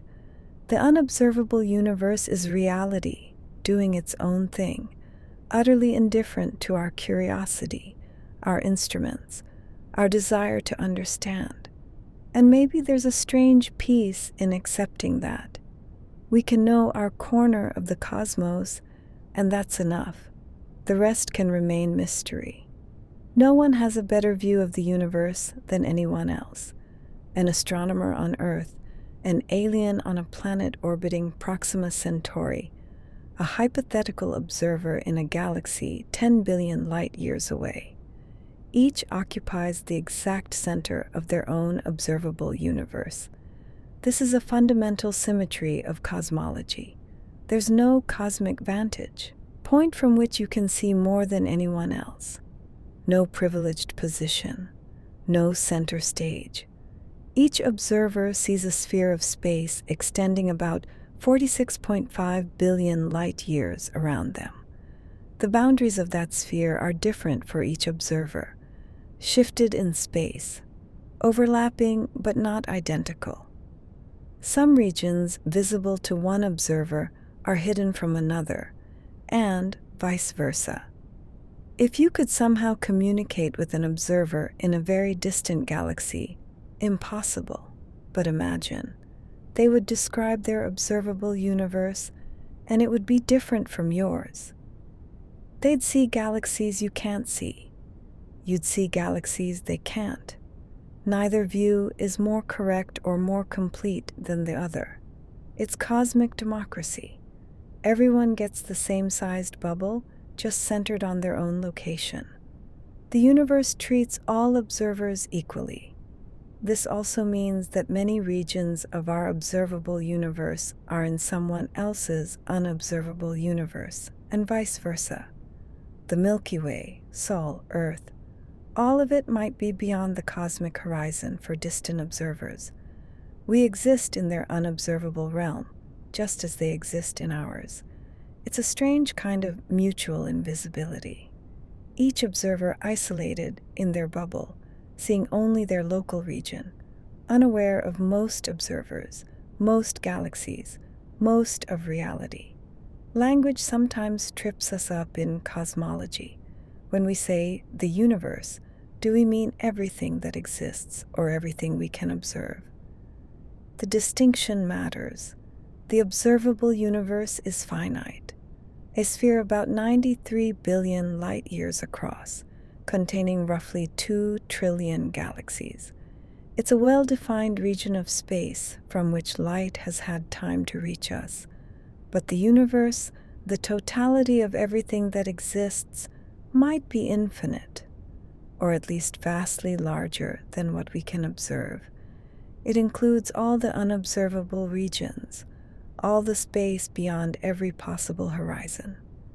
The observable universe is just our local view, our cosmic neighborhood. It's not the whole, just a part. This distinction helps clarify many cosmological statements. When we say the universe is expanding, we mean all of space is expanding, not just the part we can see. When we say the universe is 13.8 billion years old, we mean everything, observable and unobservable alike, dates to the same Big Bang. The unobservable universe isn't separate from the universe. It's part of the same whole, just the part we can't access. Same origin, same age, same physical laws, different location relative to our horizon. It's like the difference between the ocean and the part of the ocean I can see from this beach. The visible portion is real and you can study it, but you'd be mistaken to think that's all there is. The ocean extends far beyond your line of sight. The universe is the same. We observe one region, but the whole extends far beyond, possibly infinitely, into realms we'll never see. Here's a strange paradox. We can observe light from regions that are now in the unobservable universe. How? Because those regions weren't always unobservable. When they emitted the light we're seeing now, billions of years ago, they were much closer. The universe was smaller. That light was able to begin its journey toward us before cosmic expansion carried those regions beyond our event horizon. The cosmic microwave background is the most extreme example. It was emitted from regions that were only about 42 million light years away at the time. But those same regions are now about 46 billion light years away, at the very edge of our observable universe, nearly in the unobservable realm. So we're seeing ghosts, in a sense, images of places that existed long ago that have since evolved into regions we'll never be able to observe in their current state. It's like receiving a postcard from someone who's since moved far away, to a place you'll never visit. The postcard shows where they were, but tells you nothing about where they are now. Every photon from the early universe carries this bittersweet quality. It's information about a place and time that no longer exists in any observable way. That region still exists, but it's evolved, changed, moved beyond our reach. We see only its ancient past, frozen in the light that's been traveling toward us for billions of years. The unobservable universe contains the current state of these regions, but we're stuck observing their history, unable to see what they've become. Infinity is a strange concept, not just very large, actually infinite, without bound, without end, without limit. If the universe is truly infinite, then the unobservable universe is also infinite. And here's the unsettling part. An infinite quantity, compared to any finite quantity, is infinitely larger. Mathematically, the ratio is undefined, but conceptually, it means the finite quantity is negligible. Our observable universe, containing 2 trillion galaxies spanning 93 billion light years, representing everything humanity has ever studied or could ever study. All of it becomes infinitely small compared to an infinite, unobservable universe. It's not just that the unobservable universe is bigger, it's that our observable universe becomes, mathematically speaking, 0% of the whole. A point. Nothing. This isn't meant to be depressing, just accurate. If infinity is real, then every finite subset of it is infinitesimally small. It also means that everything we observe, everything we measure, everything we think we know about the universe, it's all based on an infinitesimally small sample. We're drawing conclusions about infinity based on one finite region. Imagine trying to understand Earth by examining one grain of sand. That's roughly our situation if the universe is infinite. Of course, the cosmological principle suggests our grain of sand is representative, but we can never verify that across infinite space. We have to assume, to extrapolate, to trust that what we see here holds true everywhere. Infinity humbles us. It makes our greatest achievements, our deepest knowledge, infinitely small compared to the whole. What can we know? What's the boundary between the knowable and the unknowable? These are ancient philosophical questions, but the unobservable universe gives them concrete, physical form. Here's something that exists. We're confident of that through mathematical reasoning, but that we can never observe. Information about it can never reach us. So what can we know about it? We can know its statistical properties, inferred from the cosmological principle. We can know it obeys the same laws of physics. We can know its expanding, evolving, forming structures, but we can't know the details. Which specific galaxies exist there? Are there planets with life? What particular events are occurring? These questions have answers, real, actual answers, but answers we'll never access. Some truths about reality are forever beyond our reach. Not because we're not smart enough, not because we haven't tried hard enough, but because the structure of space-time itself prevents information from reaching us. This is a hard limit on knowledge. Epistemology, the study of knowledge, usually asks, how can we know?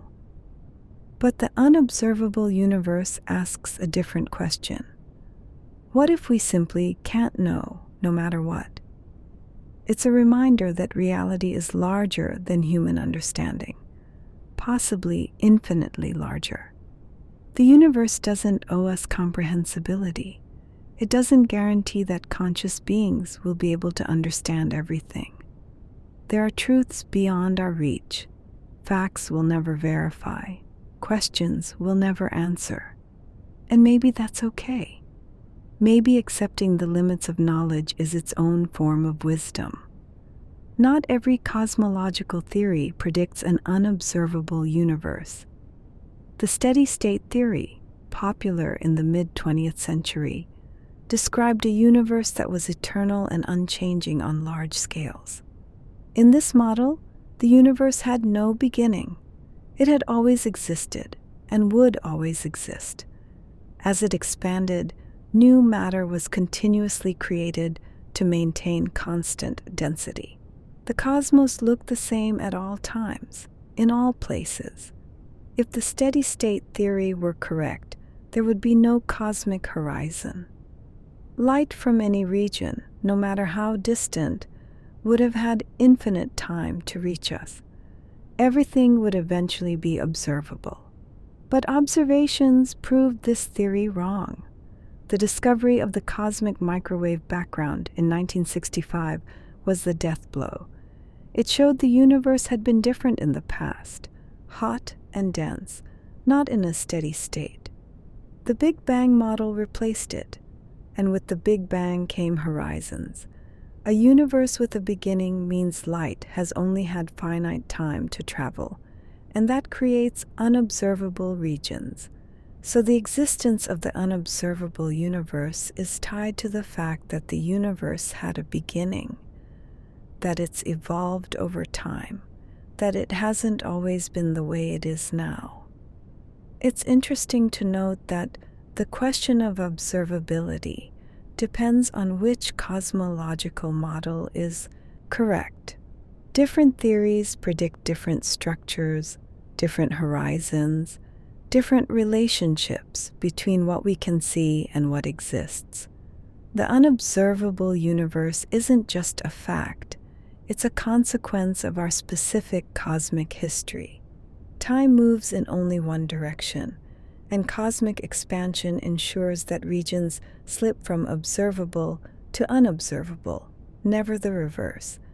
There are galaxies that astronomers photographed decades ago that are now beyond our event horizon. Well, not quite yet. We're still in the early stages of this process. But given enough time, galaxies we can observe today will cross the threshold. Their light, emitted in the past, is still reaching us. We can still see them as they were. But light they emit from this moment forward will never reach Earth. The connection is severed.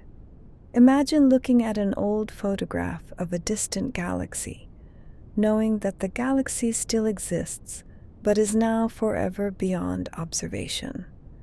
The photograph is all we'll ever have, a frozen moment from when that galaxy was still within our cosmic reach.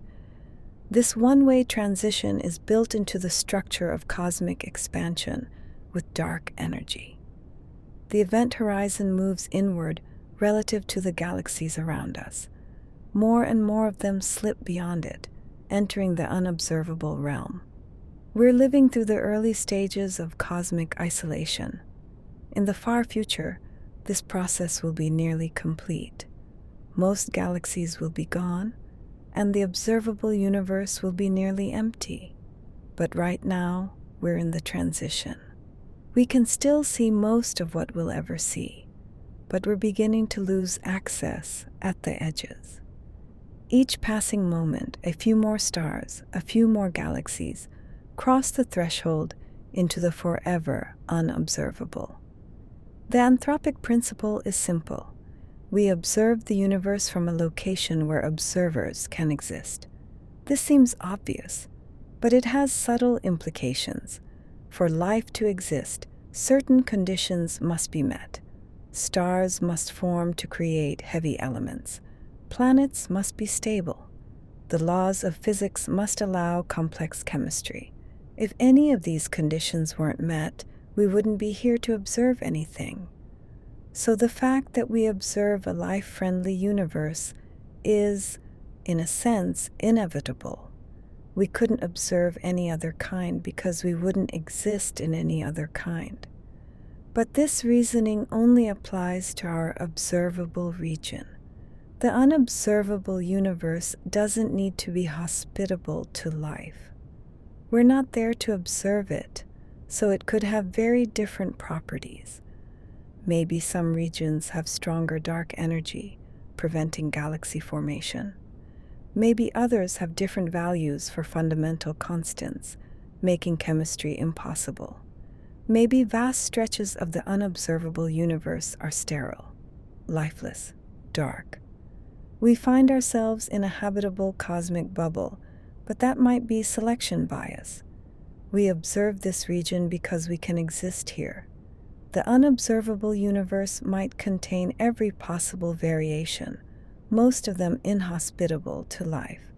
Of course, if the cosmological principle holds, the unobservable universe should be statistically similar to ours.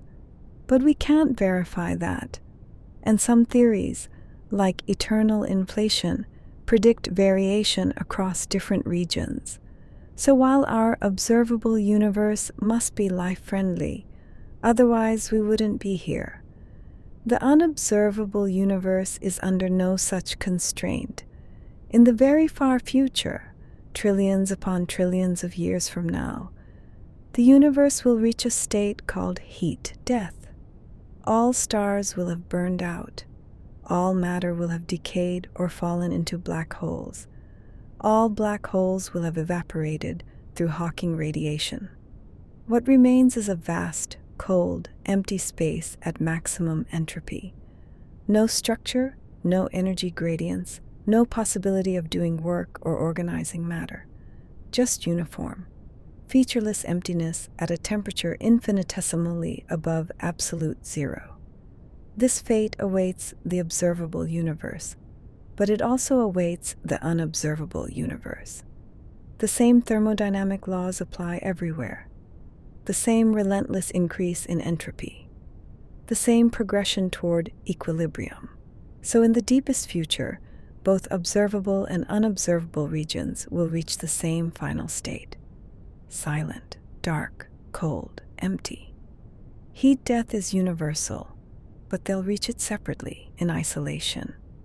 No region will know what's happening in any other. Each will undergo heat death alone, unable to signal or observe the same fate befalling distant regions.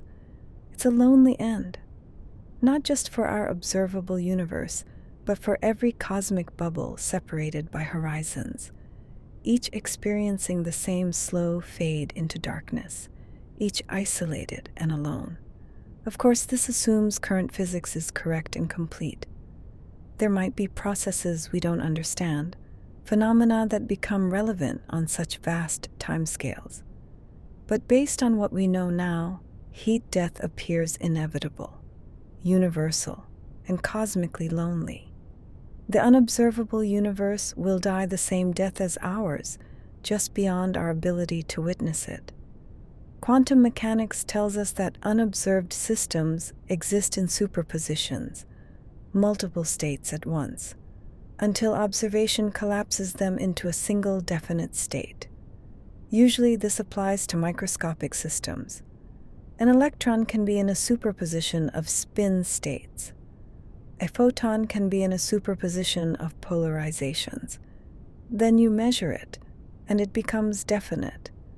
But what about the unobservable universe? It's permanently unobserved. No measurement can ever be made. Does that mean it exists in a perpetual superposition?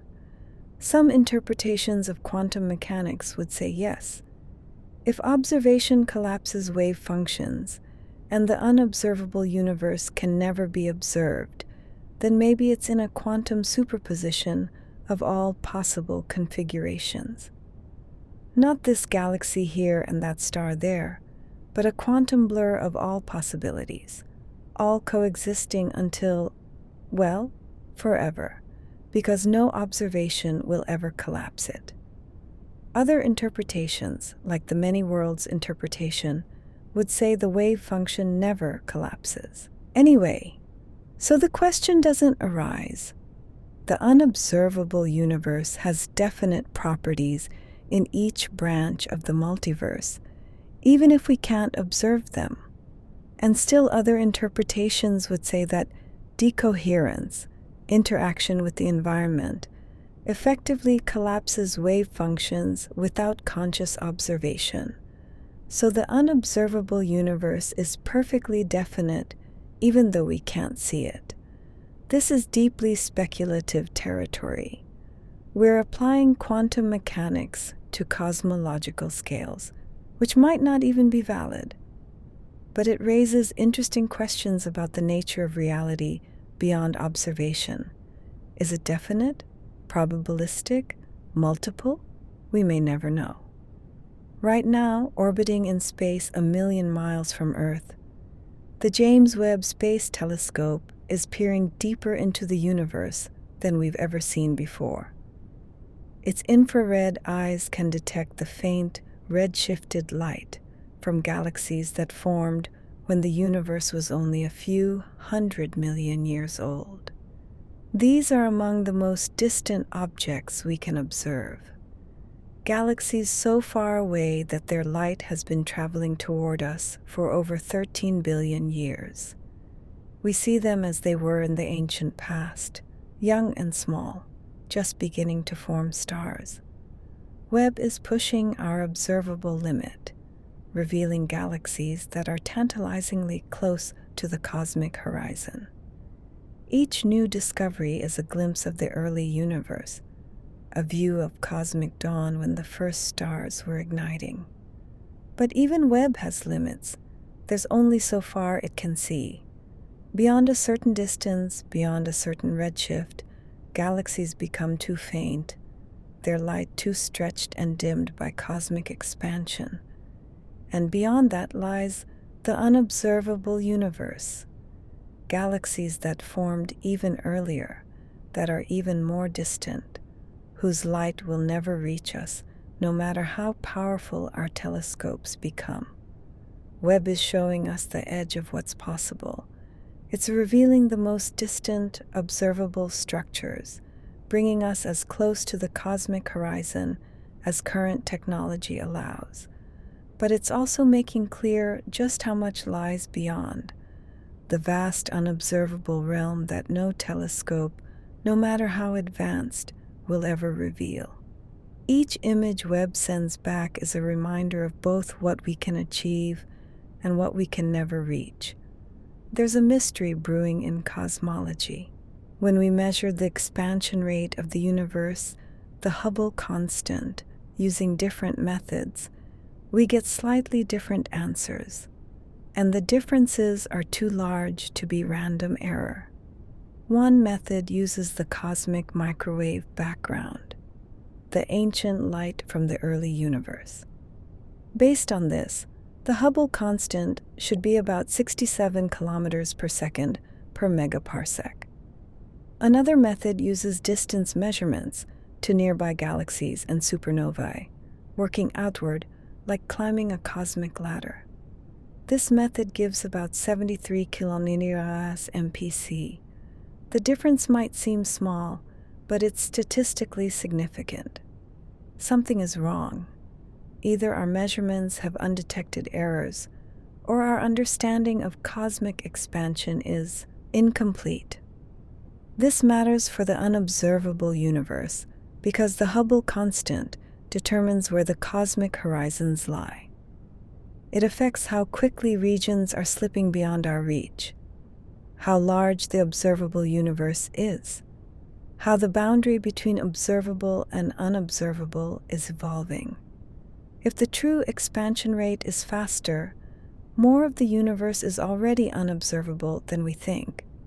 If it's slower, we have access to a slightly larger cosmic volume.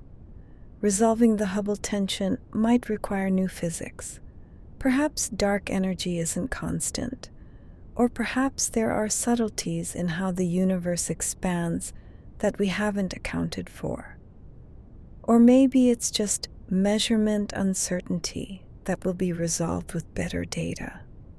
But right now, it's a reminder that even fundamental parameters like the expansion rate aren't perfectly known. The boundary between observable and unobservable is itself uncertain. During inflation, quantum fluctuations didn't just create density variations that became galaxies.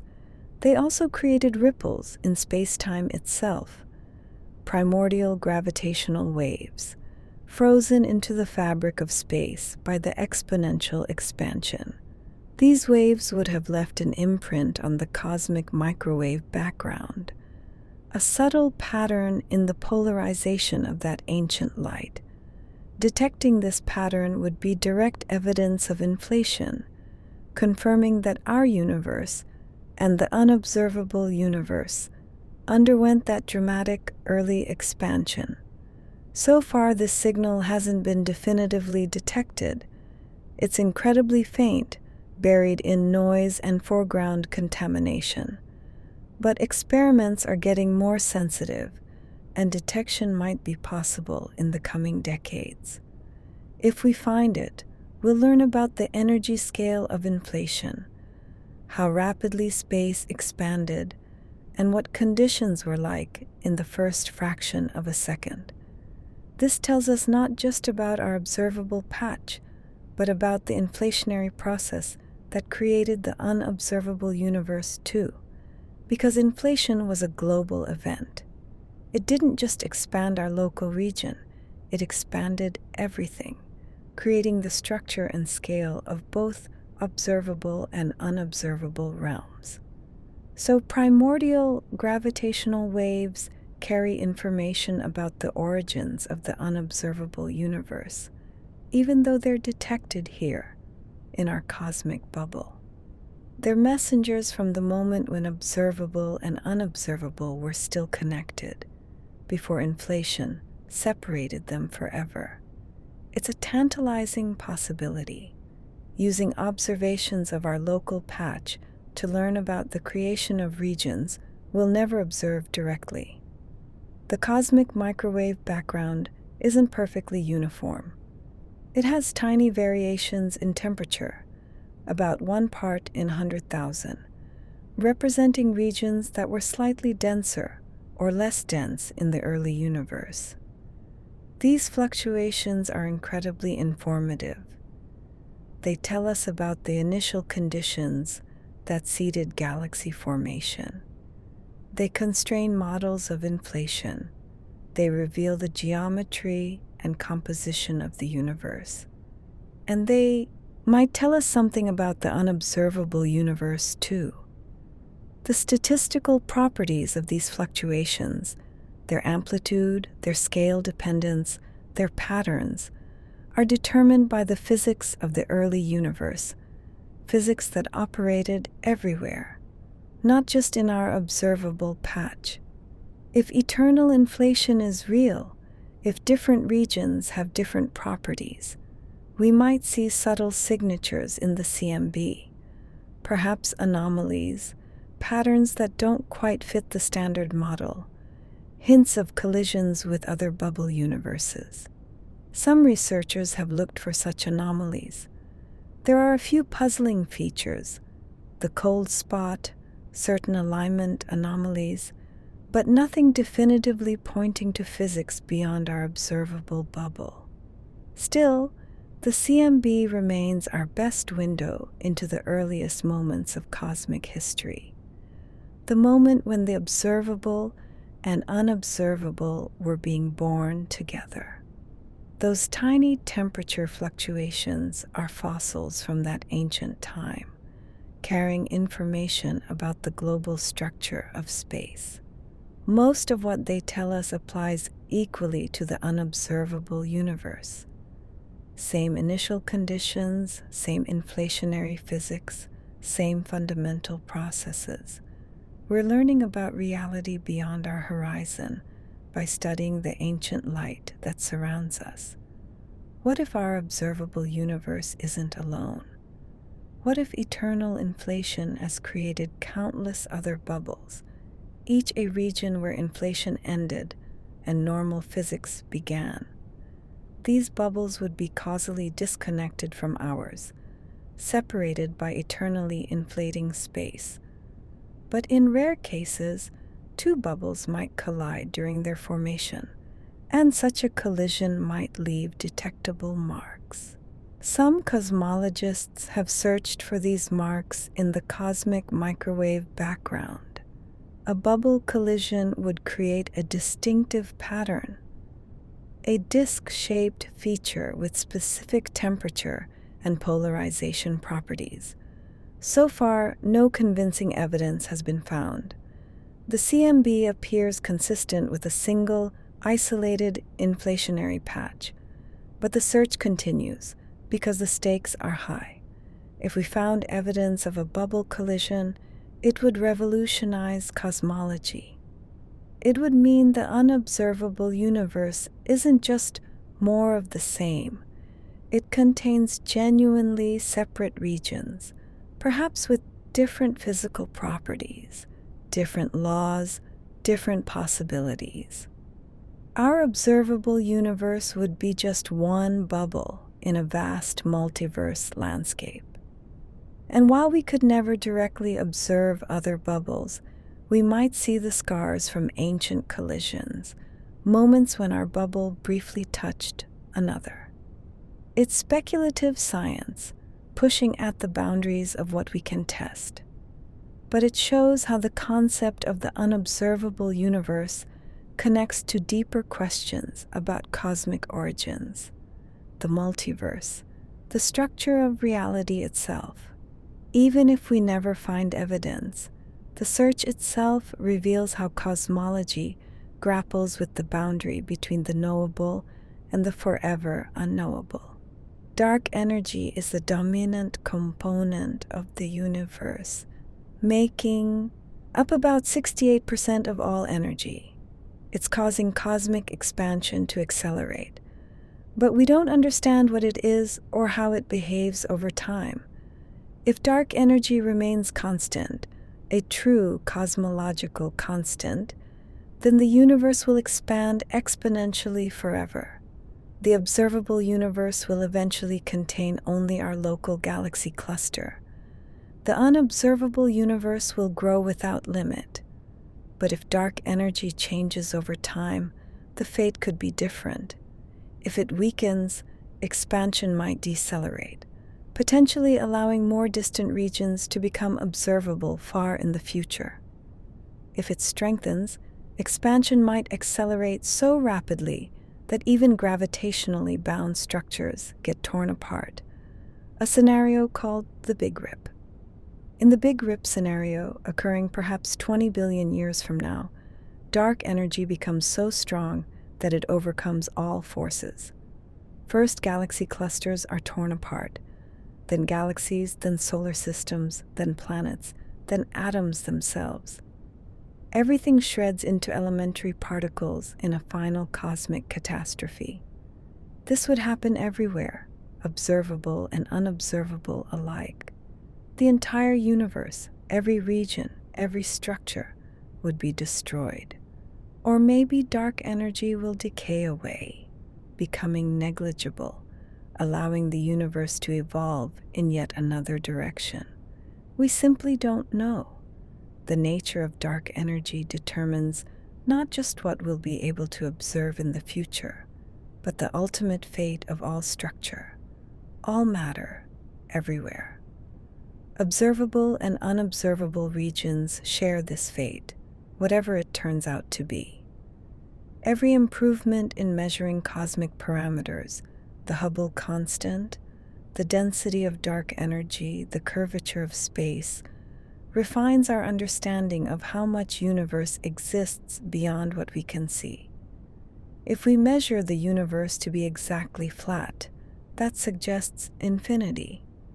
Infinite space extending forever in all directions, with infinitely more unobservable universe than observable. If we detect even slight curvature, that constrains the total size. A closed universe could be finite, though still vastly larger than our observable patch. Measurements of the expansion rate tell us how quickly regions are slipping beyond our cosmic horizon. Faster expansion means more is already lost. Slower means we have access to a slightly larger volume. These measurements don't directly observe the unobservable universe, but they constrain its properties through inference. They tell us the most likely geometry, the probable extent, the statistical characteristics. Right now, our best measurements suggest the universe is flat to within about 1%. This is consistent with, though doesn't prove, infinite space. But we could be wrong. Future measurements might reveal subtle curvature, implying a finite but enormous total volume. Either way, the unobservable universe is immense. Whether infinite or just incomprehensibly large, it dominates reality. Our observable bubble is a tiny fraction of the whole, and each precision measurement brings us closer to understanding the true scope of what exists beyond our reach. Not through direct observation, but through careful inference from what we can measure. Here's a speculative idea at the cutting edge of theoretical physics. What if quantum entanglement, the mysterious connection between particles, somehow encodes information about the unobservable universe? Entanglement is strange.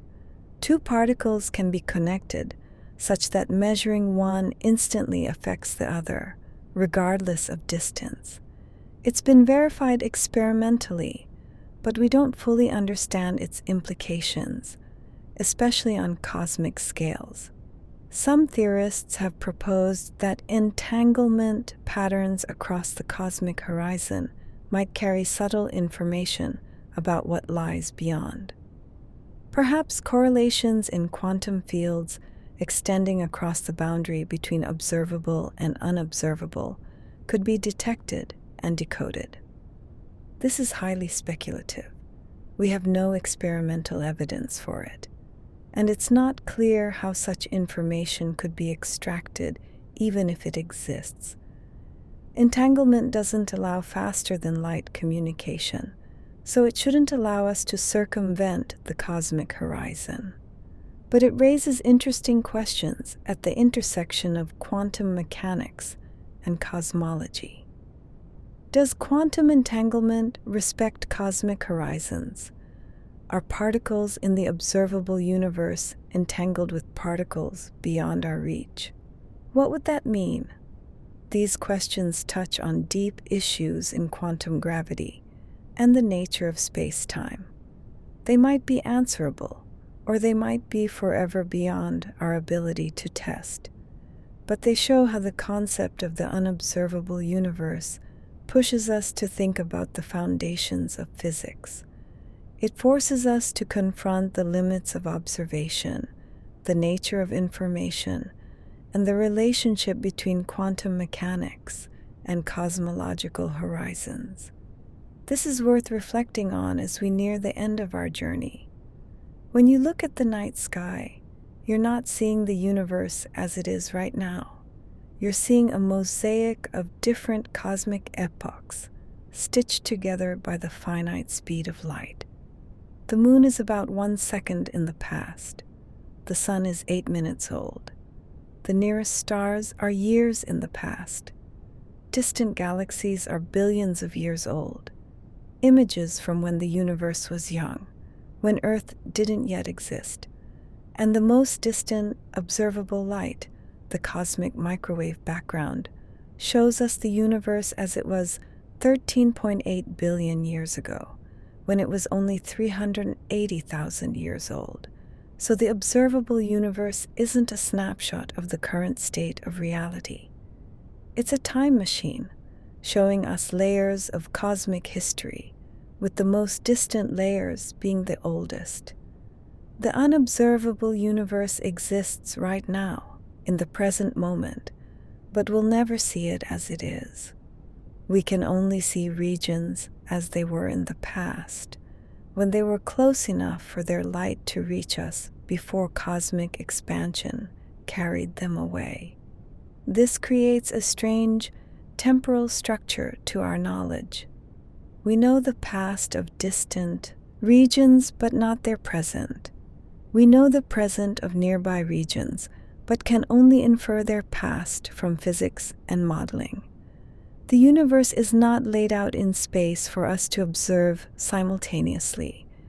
It's scattered across time, with distance and age inextricably linked, and the unobservable universe represents the present, the now, of regions too distant for their light to have reached us.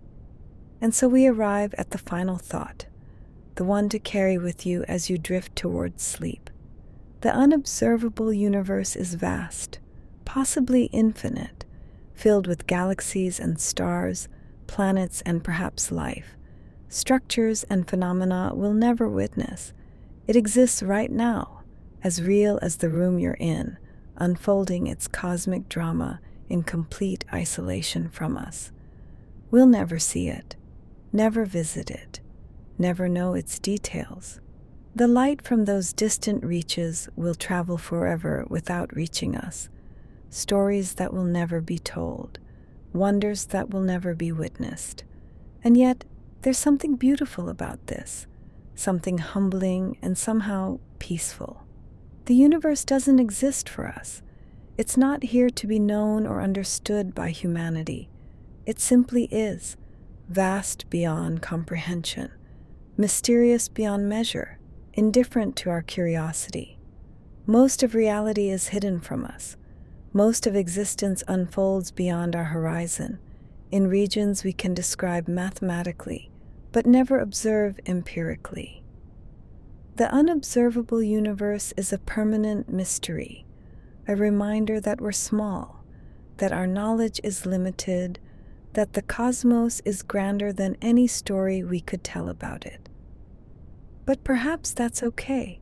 Perhaps there's a strange comfort in knowing that mystery remains, that not everything can be explained or observed or understood, that the universe is larger than us, more complex than our theories, more wondrous than our instruments can reveal.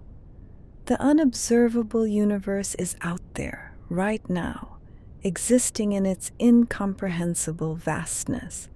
And we're here, in our small corner, lucky enough to wonder about it, to imagine it, to know through mathematics that it exists even though we'll never see it. That's enough. That's beautiful. That's a gentle thought to carry into sleep. The universe extending infinitely beyond what we can ever know, filled with endless possibility, wrapped in permanent mystery. Rest well, knowing you're part of something vast and unknowable. The unobservable universe continues its endless expansion, and so too can your dreams. And that brings us to the end of our journey tonight. 100 facts about the unobservable universe, that vast realm beyond the cosmic horizon. We've explored the boundaries of observation, the mathematics of cosmic expansion, the strange fate awaiting our cosmos in the distant future. We've thought about infinity and horizons, about what can be known and what must remain forever mysterious. The unobservable universe is perhaps the ultimate reminder of how much exists beyond human perception, not just beyond our current technology or understanding, but fundamentally, permanently beyond any possible observation. And yet it's real as anything we can touch or see, governed by the same laws of physics, filled with the same cosmic ingredients. Most of reality is hidden from us, and maybe that's a gift. It means the universe will always be larger than our understanding, always contain more mystery than we can solve, always offer something beyond our reach to wonder about. As you drift off to sleep tonight, let your mind wander through those infinite expanses. Imagine the galaxies spinning beyond the cosmic horizon, the stars being born in regions you'll never observe, the vast stretches of space expanding forever into the darkness.